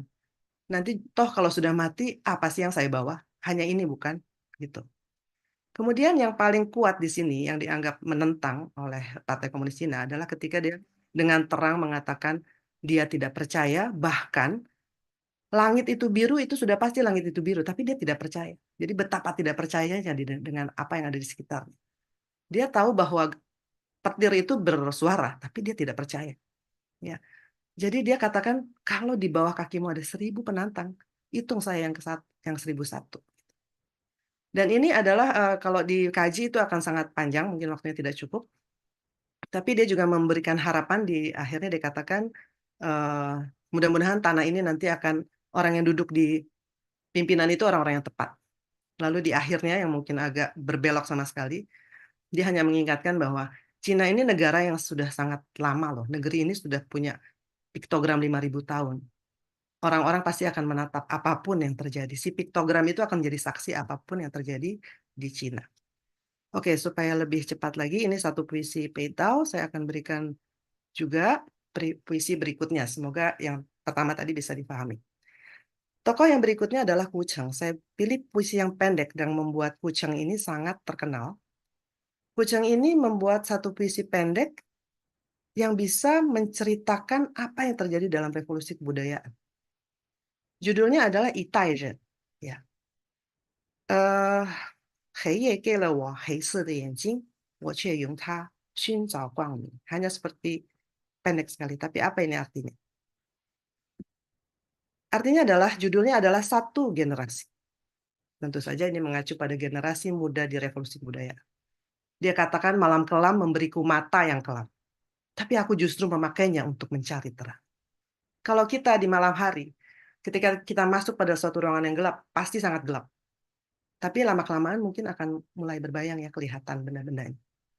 Nah, Ku Cheng mengatakan bahwa mungkin banyak teman-teman generasi dia yang sudah gelap, tidak bisa melihat apa-apa. Ketika suasananya gelap, orang-orang mengikuti menjadi gelap. Tapi Ku Cheng berbeda. Dia ingin memakainya untuk mencari terang. Ini adalah puisi yang sangat kuat dari Ku Cheng karena dia terkenal sebagai penyair dongeng. Penyair yang bisa bercerita dengan gaya kanak-kanak, tapi bisa mengungkapkan dengan jelas apa yang terjadi saat itu. Oke, satu lagi mungkin masih ada ya Bu waktunya, satu lagi ya Bu Endah.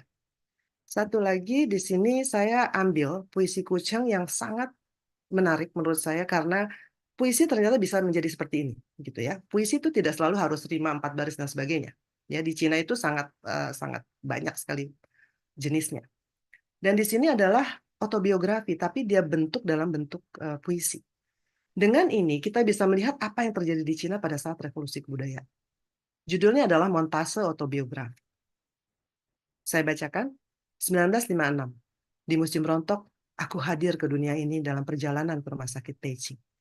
Sesaat, aku memakik lemah, yang kemudian menjadi mimpi pertama. 1963. Memandangi lampu depan mobil yang basah, ibu bertanya, apakah aku suka masuk taman kanak-kanak atau sekolah dasar? Aku menjawab sekolah dasar.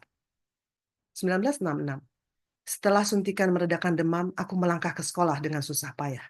Ketika badai merah merontokkan semua pintu dan jendela. 1969. Angin dingin tengah membeku. Sebuah truk militer meluncur melintasi flat-flat alkalin di utara Shantung. Seluruh keluargaku turun ke desa. 1970. Aku menjaga desa berdinding tanah liat, menggembala babi, jauh ke padang-padang rumput. Kawanan angsa liar pun memecah formasinya, membuat hidupku semakin gemetar. 1974. Kota Beijing yang bersih dan jernih tampak di hadapanku. Kukendurkan genggaman, puisi-puisiku dan puas lukisan jatuh ke tanah. Aku dapat kerja. Di bengkel gelap seperti gigi busuk, aku menggergaji, membersihkan serpihan, keping-keping kayu dan serbuk kayu.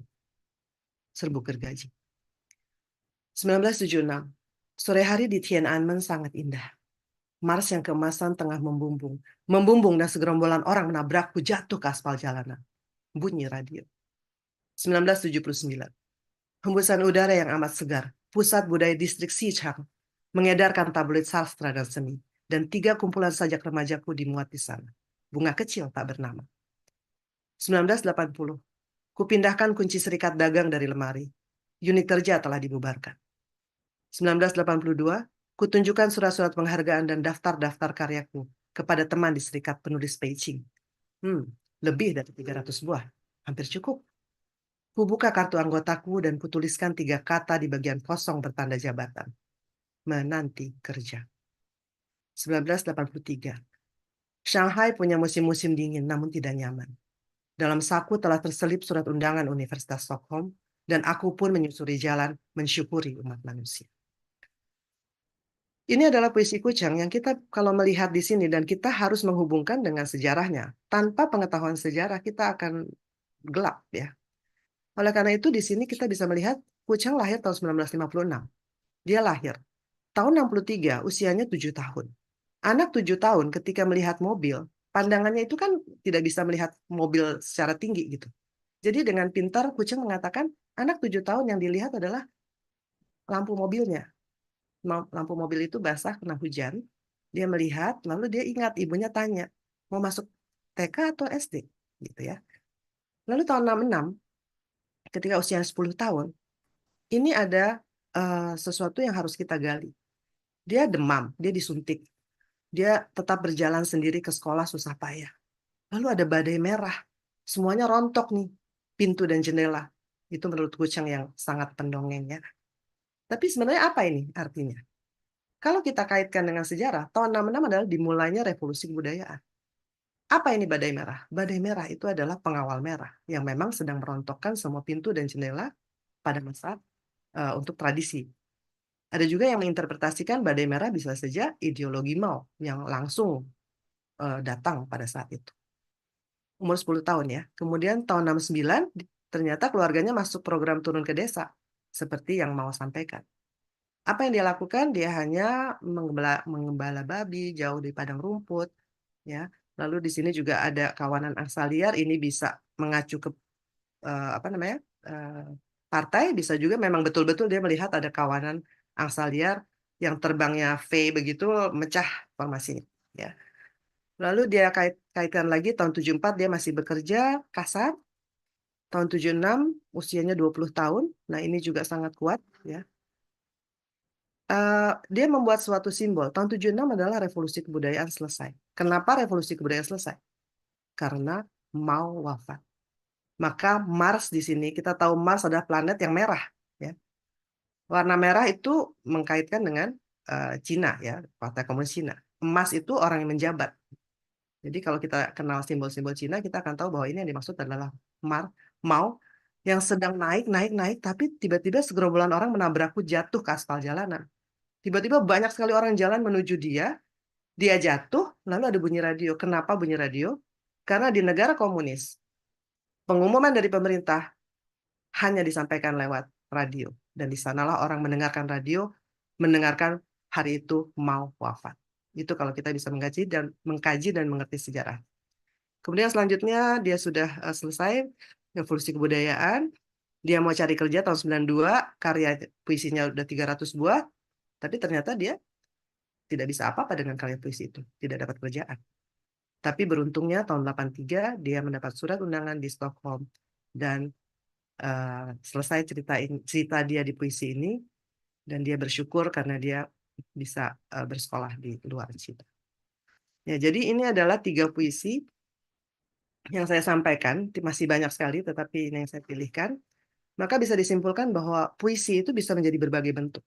Nah, puisi samar ini puisi tentang revolusi kebudayaan menjadi alat ekspresi yang dibungkus dalam kata-kata atau dalam simbol-simbol yang tidak terlalu jelas sebenarnya. Jadi samar, ekspresinya tersembunyi, emosi semarah apapun harus dikemas dalam bait simbolik ya, dan juga eskapisme ya, jadi sebuah tempat pelarian. Gitu. Nah, tokoh-tokoh puisi samar yang dikirim atau dibuang dalam tanda kutip ke luar negeri justru menyebabkan orang-orang di luar Cina yang tadinya tertutup bisa melihat apa yang terjadi di Cina. Walaupun puisi ini samar, tapi sangat laku. Diterjemahkan, bahkan Peitao itu diterjemahkan ke 25 bahasa. Nah, jadi dalam era represi di sini puisi bisa menjadi pelarian untuk mengungkapkan ketidakpuasan, pembangkangan, dan pemberontakan di Cina saat itu. Dan antara sastra dan politik sangat dekat di Cina, oleh karena itu bekalilah dengan sejarah, bekalilah dengan pengetahuan kalau ingin mengkaji puisi Cina khususnya di masa revolusi kebudayaan. Demikian paparan saya, terima kasih, mohon maaf kalau agak lama. Terima kasih Bu. Saya tutup. Baik, terima kasih Bu Rahajeng. Luar biasa ini, emosional benar loh. Benar kata Pak Yohanes Handi yang ditulis di chat itu. Ibu tidak hanya membahas sastra tetapi juga politik, dan pada simpulan tadi Ibu juga menyatakan kalau mau membahas puisi ya memang harus sepaket dengan situasi saat itu. 2 jempol, Bu. Sudah banyak yang bertanya, saya tidak pengen banyak tanya ini, mendengarkan saja ini nanti. Baik, terima kasih Bu Rajang. Kemudian kita ke diskusi ya. Kita ke diskusi, saya akan memberi kesempatan pada yang sudah menulis di chat. Ini untuk Bu Tina dulu. Dari Bu Farida, Bu Tina. Apakah puisi-puisi yang diunggah di Twitter itu layak dimasukkan dalam kategori sastra? Nah, kita kembali pada faktor layak dan tidak layak disebut sastra atau tidak. Kemudian ada yang mirip tadi sudah saya kumpulkan. Nah, ini juga dari Bisa Pak yang mau tulisan. Abdul Qadir Ibrahim juga. Puisi-puisi di media sosial termasuk Twitter, apakah memang sudah dapat diterima oleh kalangan pengamat sastra, kritikus sastra, bahkan penyair? Karena pada era ini media cetak berupa koran dan majalah sudah makin terdesak oleh media sosial dan media online. Ini dua pertanyaan yang saya jadikan satu ya, Bu. Kemudian, atau satu-satu dulu ya, Bu, dijawab? Satu-satu dulu. Oke, silakan. Dari Bu Farida dan Pak Abdul Qadir Ibrahim. Oh ya, terima kasih kepada Ibu Farida dan Bapak Abdul Karim ya. Ya. Oh ya, yang telah menanyakan tentang kelayakan puisi yang ada di Twitter itu. Ya, sebagian besar itu layak untuk dimasukkan dalam kategori sastra karena semua itu bergantung pada kualitas karya itu sendiri. Nah, setelah diteliti, artinya di banyak pengguna yang senang dengan karya-karya yang ada di Twitter itu, sehingga mempunyai dampak atau kedalaman yang benar-benar dirasakan oleh pembaca.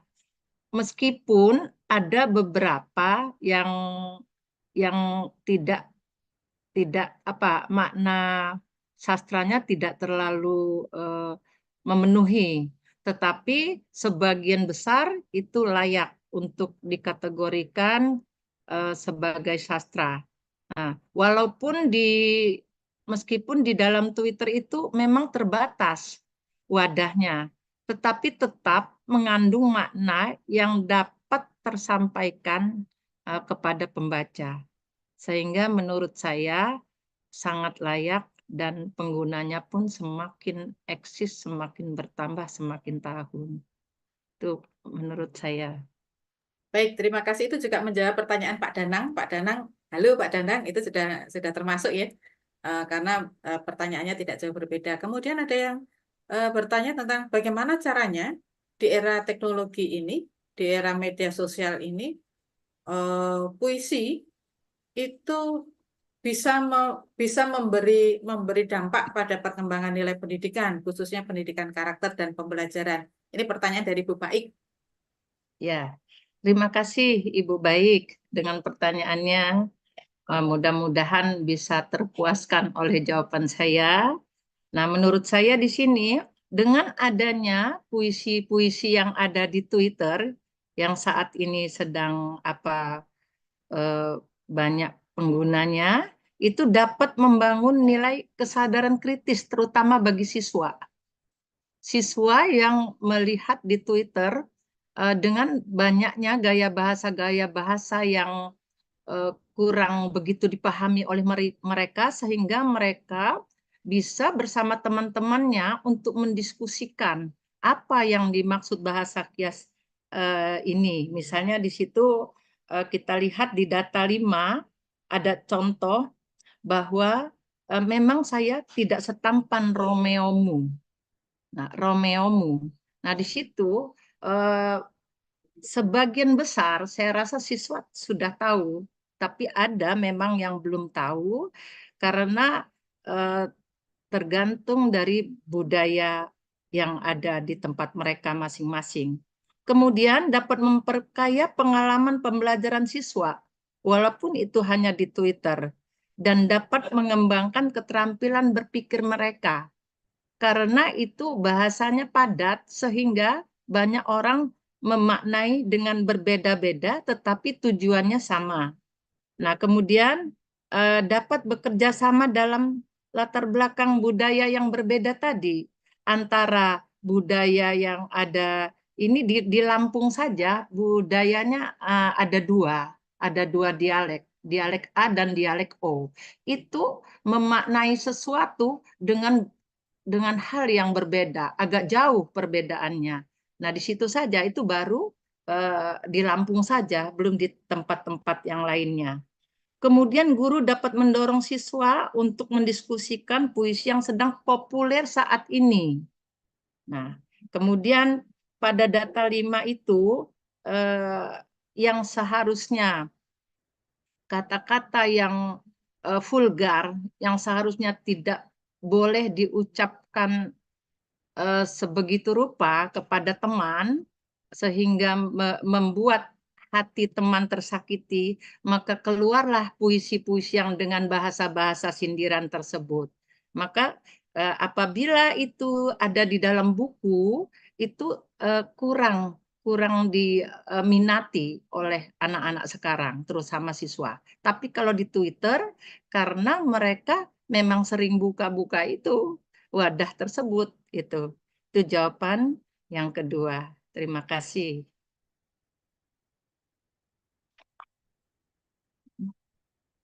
Nggak kedengeran? Kok nggak kedengeran? Nggak ada suaranya. Minta maaf. Baik, terima kasih Bu Tina. Pertanyaan berikutnya ke Pak Mul. Pak Mul, ini masih ada hubungannya dengan pertanyaan Bu Tina tadi, bagaimana puisi bisa menyentuh nilai pendidikan. Ini yang tertarik pada Pak Mul tadi banyak banget. Dari Pak Dwi Wahyu, Pak Mul, bagaimana caranya mengajarkan sastra itu agar memiliki, sastra yang tadi dibahas Pak Mul, agar memiliki bagaimana mengajarkan materi yang Pak Mul bahas tadi kepada mahasiswa agar mereka bisa menjadi pribadi dewasa. Tips dan triknya seperti apa? Ini juga pertanyaan dari Pak Sudartomo.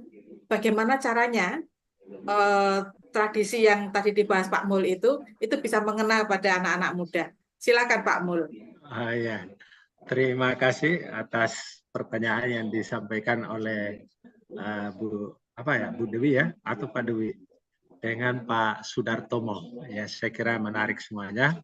Kalau saya sendiri di dalam mempraktikkan mengenai hal tersebut, ada mata kuliah telaah puisi. Ya, ada mata kuliah telaah puisi. Nah, kami juga menyampaikan mengenai puisi-puisi bukan saja kan kita menyampaikan di dalamnya termasuk puisi tradisional.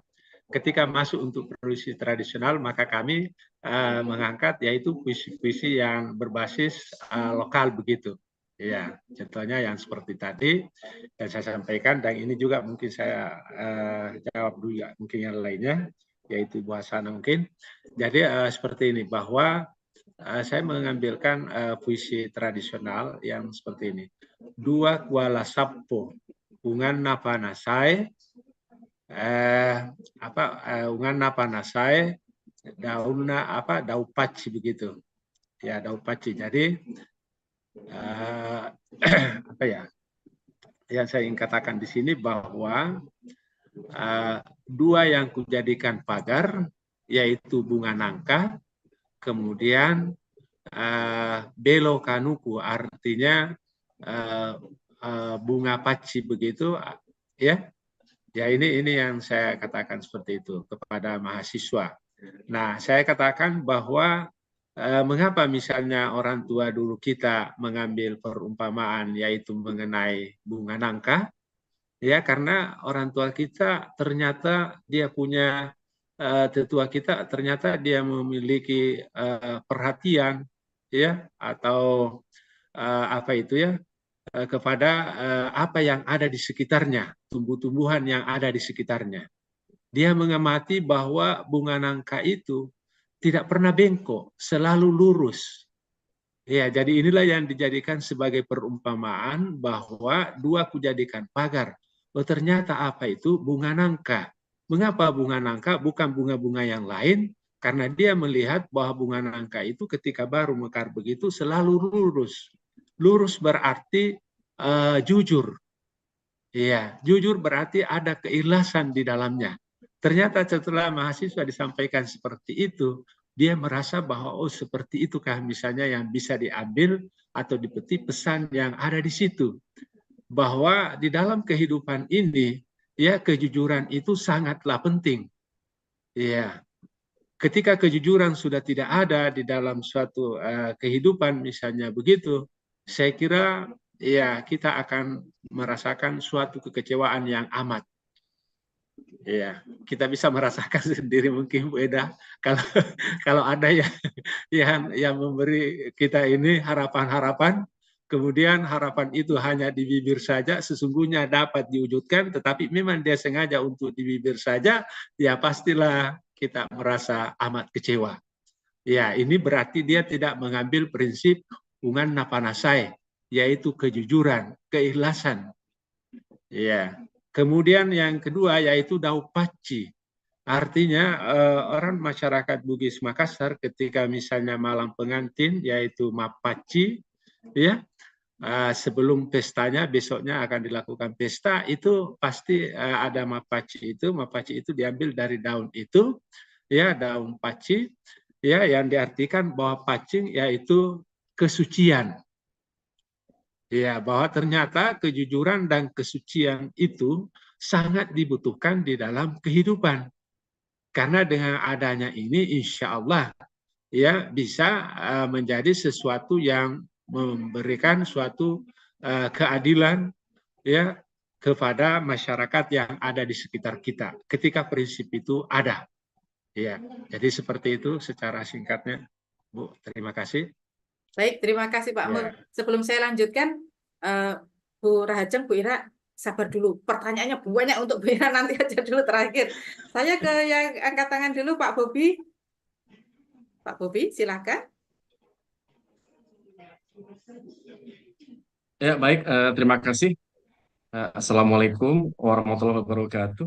Waalaikumsalam warahmatullahi wabarakatuh. Izin saya mau nanya ke Ibu Rahajeng. Mungkin sebelumnya saya ingin memberikan komentar bahwa puisi tadi Chow Bao, apa namanya tadi Bu? Maaf. Chow Bao ya? Peitao mungkin? Oh, Peitao, maaf, Peitao ya. Mungkin kalau di bahasa Inggris kan Hidden Rebellion Poetry gitu ya. Puisi pemberontakan secara terselubung gitu. Kenapa saya bilang seperti itu? Karena ada banyak larik-larik, frase-frase yang menyatakan pemberontakan, tapi secara tersamar gitu kan, terselubung. Saya teringat itu Bu, tentang buku merah tadi ya, yang sebelumnya kan Ibu tadi paparkan ya. Kan dulu kan Bapak saya tahun 66 ke TVRI ya, dia bilang Uni Soviet, sekarang Rusia ya, itu membangun GBK dan persahabatan. Jadi mungkin buku merah itu Bu, mungkin termanifesto dengan Kremlin ya, Moskow mungkin. Karena waktu itu kan lamanya kan Palu Arit ya, Cina itu kan. Jadi mungkin Red Book itu mungkin menandakan bahwasanya manifesto komunis sosialis Soviet itu diadopsi ya oleh Tiongkok ya. Nah sekarang yang ingin saya tanyakan Bu ya, kan waktu Mao Zedong datang itu kan Konfusius itu kan dihancurkan ya Bu ya. Di apa namanya kok dihancurkan ya, walaupun sudah seumur 5.000 tahun zaman Nabi Musa gitu kan secara kelas balik ya. Apakah setelah dihancurkan itu ya kan kalau nggak salah kan bounce back tahun 79 ya dengan adanya Deng Xiaoping ya kalau nggak salah 80 awal ya. Apakah Konfusius kembali diadopsi dengan format baru tapi dia bersimbiosis gitu Bu dengan Red Book pasca kematian si pendiri Mao Zedong? Karena saya pikir sekarang kan Cina sudah berbau kapitalis ya, walaupun dia bungkusnya komunis ya. Jadi yang tadi saya tanyakan, apakah ajaran-ajaran kuno Konfusianisme ya itu diadopsi kembali Bu dalam pasca apa namanya komunis atau kebangkitan kapitalis Cina? Karena kita lihat sekarang Cina ini walaupun dia komunis tapi juga kapitalis itu, jadi dua kaki gitu Bu ya. Itu saja Bu. Terima kasih Bu Bernardin. Ya, baik. Boleh langsung dijawab, Bu Enda? Silakan. Ya, baik. Ya, terima kasih Pak Bobi. Untuk pertanyaan pertama, apakah buku merah itu diadopsi dari Soviet? Jadi kalau sosialisme itu kan memang dari Soviet ya, diambil juga. Tetapi ketika dalam perjalanannya di sini mau melihat bahwa tidak cocok gitu. Karena Soviet dan Cina ini kondisinya berbeda. Kalau dilihat dulu, kalau di Soviet itu start awalnya itu justru dari kota karena industri ya. Kemudian baru ke desa-desa dan mau membalik itu, yaitu harusnya dari desa dulu baru desa mengepung kota ya prinsipnya dia. Oleh karena itu sosialisme di Cina sampai saat ini mereka juga tidak mau kalau disebut mereka sosialisme Soviet. Karena sosialisme Cina adalah sosialisme berciri khas Cina. Ada kata ciri khas Cina itu masuknya pemikiran Mao di dalamnya. Jadi tidak persis sama, tetapi memang ada prinsip-prinsip yang basisnya sama, tetapi sudah dikembangkan di Cina. Itu untuk pertanyaan pertama. Untuk pertanyaan kedua tadi boleh diulang lagi sedikit saja tadi Bu Moderator ya tentang apa ya tadi yang kedua Pak Bobi. Yang kedua itu oh ya, apakah Konfusianisme ya? Apakah Konfusianisme itu dikembalikan lagi?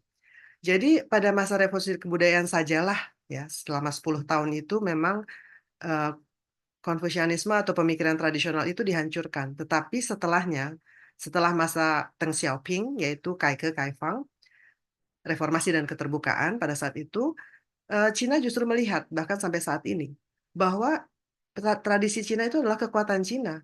Begitu banyak diaspora Cina di seluruh dunia. Mereka bisa memperkenalkan justru budaya Cina. Oleh karena itu, kalau dilihat dengan sesama Asia Timur, Korea dan Jepang misalnya, cara untuk Cina mempromosikan itu tidak berat yang lain. Kenapa? Karena diaspora Cina ada di seluruh dunia. Dan justru mereka menganggap bahwa tradisi adalah kekuatan mereka. Oleh karena itu memang sekarang justru tradisi Cina ini dikuatkan.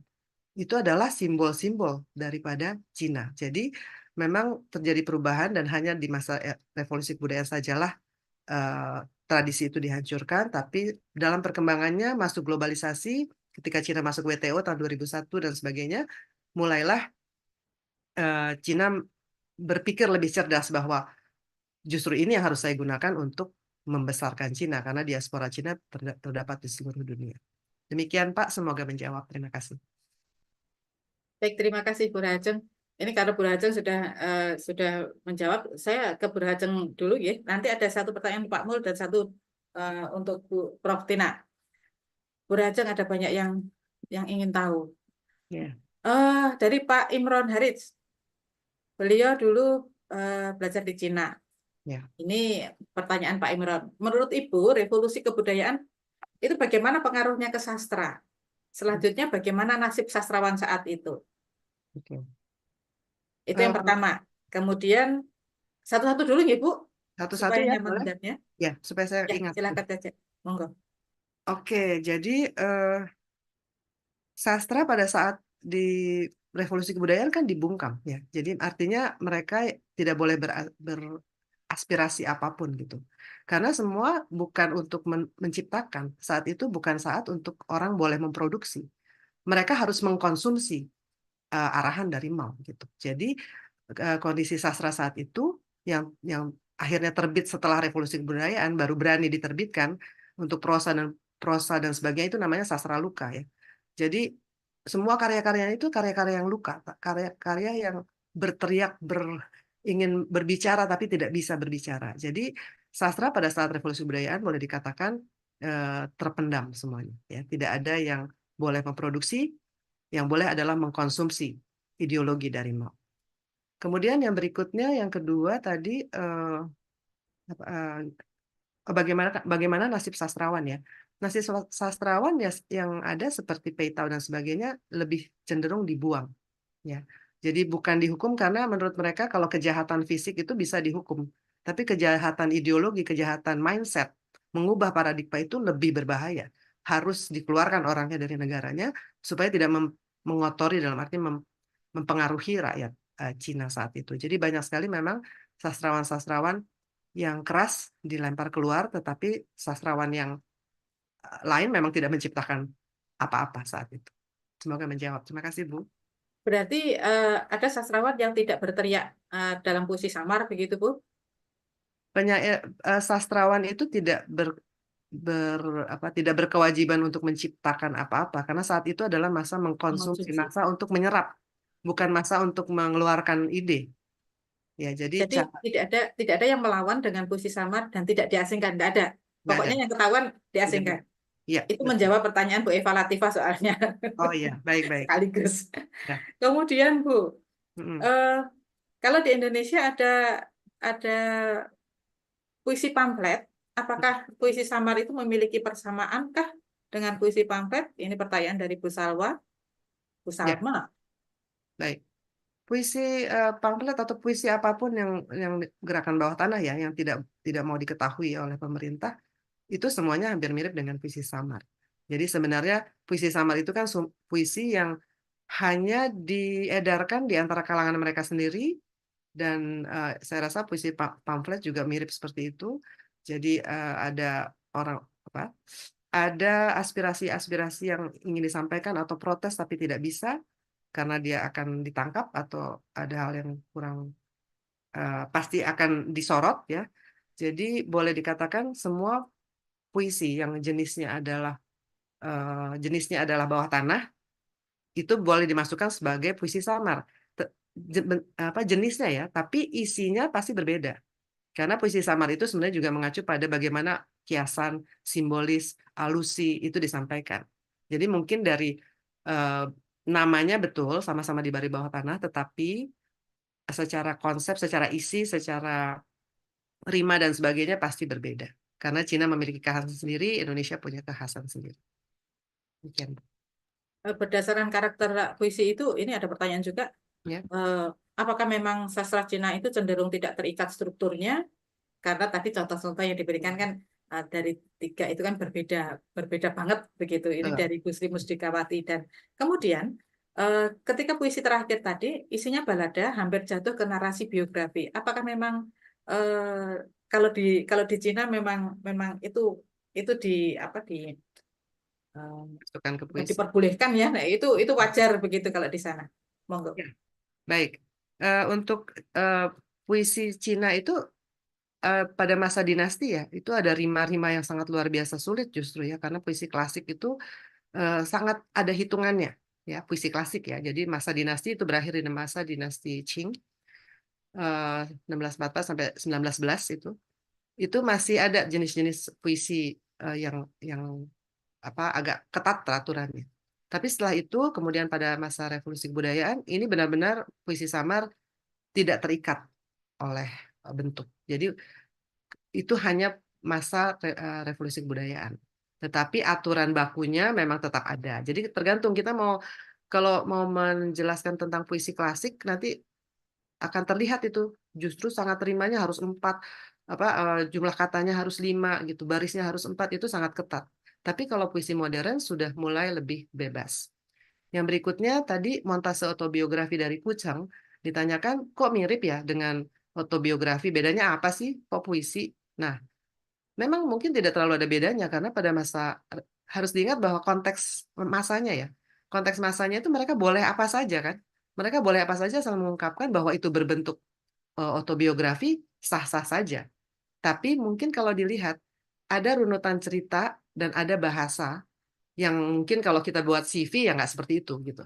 Itulah yang membedakan dari gaya bahasanya, dari cara dia mengungkapkan, ketika dia melihat ada kawanan angsa dengan formasi yang itu kan mungkin kalau di CV atau di autobiografi tidak disebutkan seperti itu. Jadi bagaimanapun tetap ada nuansa puisinya. Terima kasih. Baik, terima kasih Bu. Ya. Ada pertanyaan yang tidak saya sebutkan di sini karena sudah ada di simpulan Ibu. Bapak Ibu dilihat lagi nanti simpulannya ya. Baik. Kemudian satu Pak Mul. Ya, siap. Sulapa Pak, ini sumber lontarannya yang mana? Apa bedanya dengan Puitika Pak? Ya, oke. Jadi terima kasih. Pertama bahwa sumbernya ini ada banyak, tapi yang kami pakai adalah Prof. Dr. Matulada, yaitu judulnya Latoa. Latoa, satu lukisan analitis terhadap antropologi politik orang Bugis. Jadi Latoa, satu lukisan analitis terhadap antropologi politik orang Bugis. Ini dicetak pada tahun 1985 oleh UGM, percetakan UGM pada tahun 1985. Kemudian pada tahun 95 itu diambil alih oleh Universitas Hasanuddin. Jadi Universitas Hasanuddin lagi yang mencetak berikutnya, cetakan keduanya. Kemudian yang kedua adalah Profesor Dr. Rahman Rahim, Rahman Rahim, yaitu judulnya Nilai-nilai Utama Kebudayaan Bugis. Nilai-nilai utama kebudayaan Bugis. Ini dicetak juga pada tahun 1985 ya oleh Universitas Hasanuddin. Jadi rupanya Prof. Matulada dengan Prof. Andi Rahman Rahim ini seumuran, segenerasi. Ya, mungkin sama dengan kita ini Bu Endra. Segenerasi. Ya. Kemudian selanjutnya ada bukunya juga Profesor Dr. Aja Sugira Wahid. Kalau ini dosen apa ini? Dosen IKIP dulu, ya sekarang UNM. Ya, judulnya Manusia Makassar, ya yang diterbitkan oleh penerbit Refleksi, ya penerbit Refleksi. Nah itu, jadi ada begitu. Di samping tentunya melalui internet juga ada.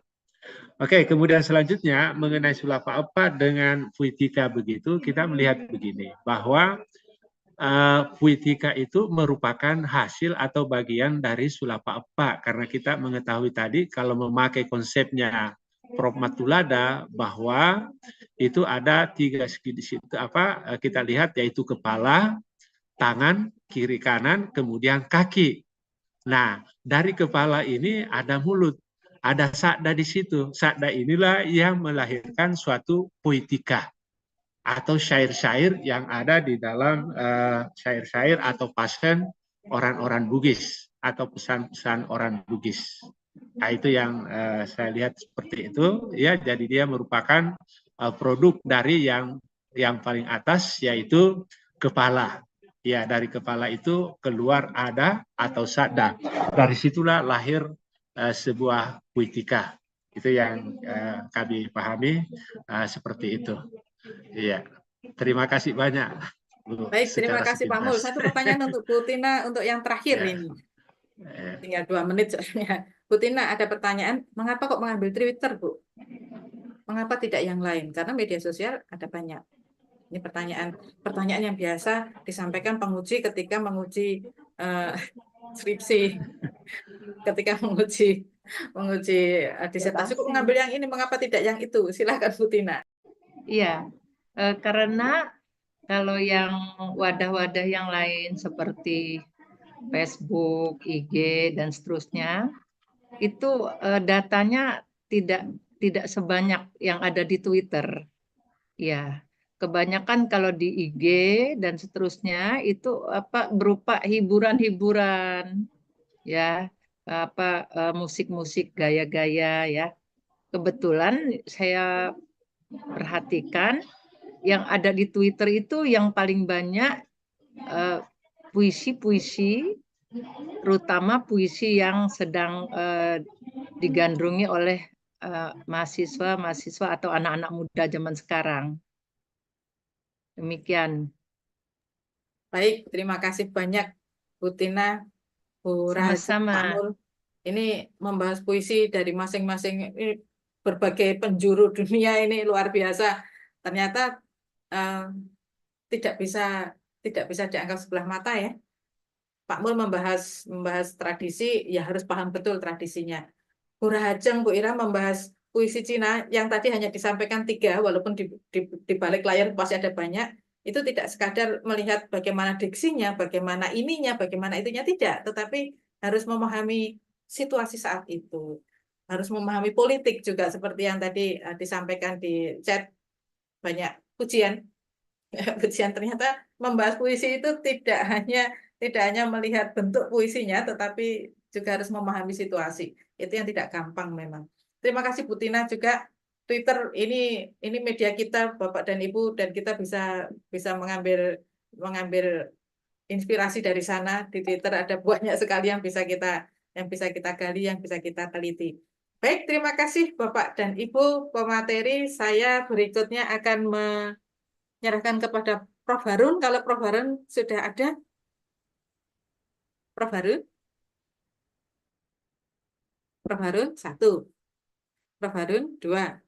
Prof. Harun 3. Ada Prof. Harun, Mbak Endah? Ada? Ada. Tolong. Silakan Prof. Harun. Suaranya masih ini. Sebentar. Teman-teman panitia, sudah. Ya, sudah. Terima kasih. Ya, Mbak Endah, terima kasih untuk semuanya. Ini pemateri yang luar biasa ini ya. Luar biasa dari pertengahan bumi Indonesia di Makassar, gitu, di ujung Pulau Sumatera ya. Lalu kita diajak menjelajahi tanah Cina itu ya. Menarik sekali hari ini. Mudah-mudahan bisa menginspirasi untuk ketua komisariat lain tampil sama menggebu-gebunya seperti hari ini gitu ya. Terima kasih untuk semua ya.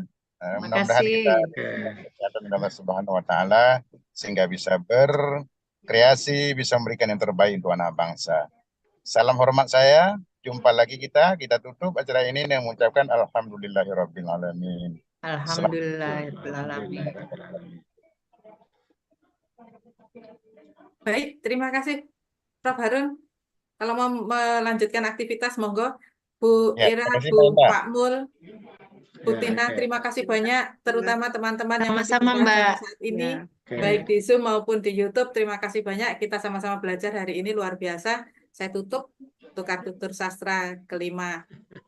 Hari ini, bulan depan kita masih ada sekolah sastra, ada tukar tutur sastra juga. Bulan depan tantangan bagi kita karena ada Sabtu itu ada banyak undangan pernikahan sudah mulai ini. Saya berharap tetap banyak yang bersemangat untuk ikut belajar bersama. Baik Bapak Ibu dan teman-teman, saya akhiri tukar tutur sastra ini. Terima kasih banyak sudah mengikuti sampai akhir. Wassalamualaikum warahmatullahi wabarakatuh. Sama-sama Mbak Endah, terima kasih. Foto bersama. Warahmatullahi Oke, Pak. wabarakatuh. Foto bersama Prof. Harun, dulu. Aceh. Saya selalu lupa kalau foto itu. Ya. Bersama. Ibu Hajeng, terima kasih. Oke, Silakan Prof. dibuka Bapak Ibu. Kameranya yang bersedia membuka, yang bisa membuka. Pak Muslimin atau Pak Ferry yang akan memotretkan, silakan. Ferry, silakan Mas Ferry. Baik, ya, silakan Bapak Ibu kameranya. Ya, saya Hitung biar senyum, Mas Ferry. Ya, senyumnya Bapak Ibu ya. Saya hitung 1, 2, 3. Ya, slide yang pertama ada 2 slide. Kita ke slide yang kedua. Senyum kembali Bapak Ibu. 1, 2, 3. Baik, terima kasih Ibu. Disilakan Bu Endah. Terima kasih. Baik, terima kasih semuanya. Bu Terima Farida, kasih. terima kasih. Bapak Oke. Ibu, panitia di Bapak belakang Ibu, sana, terima kasih. Terima kasih Prof. Farida. Sukses Prof. Harun. Novi. Terima kasih Prof. Novi, Terima Mbak kasih. Endah, Sama-sama Sehat Ibu. selalu. Oke. Saya Pak pamit, Harun. Terima kasih Pak Tomo. Ya, sampai jumpa di Palembang. Mana Prof. Nurayati? Mohon izin. Ya, Pak Muslimin, bagaimana Gorontalo? Alhamdulillah, baik Pak. Baik, ya. Iya. Jadi, Oke, Sulapa terima 4 kasih. juga ini, Prof. Ini Pak Dr. Muslimin Sulapa 4 juga ini. Sejak 4. Ya, oke. Terima kasih banyak. Iya, sama-sama. Ya, oke, saya mundur dulu.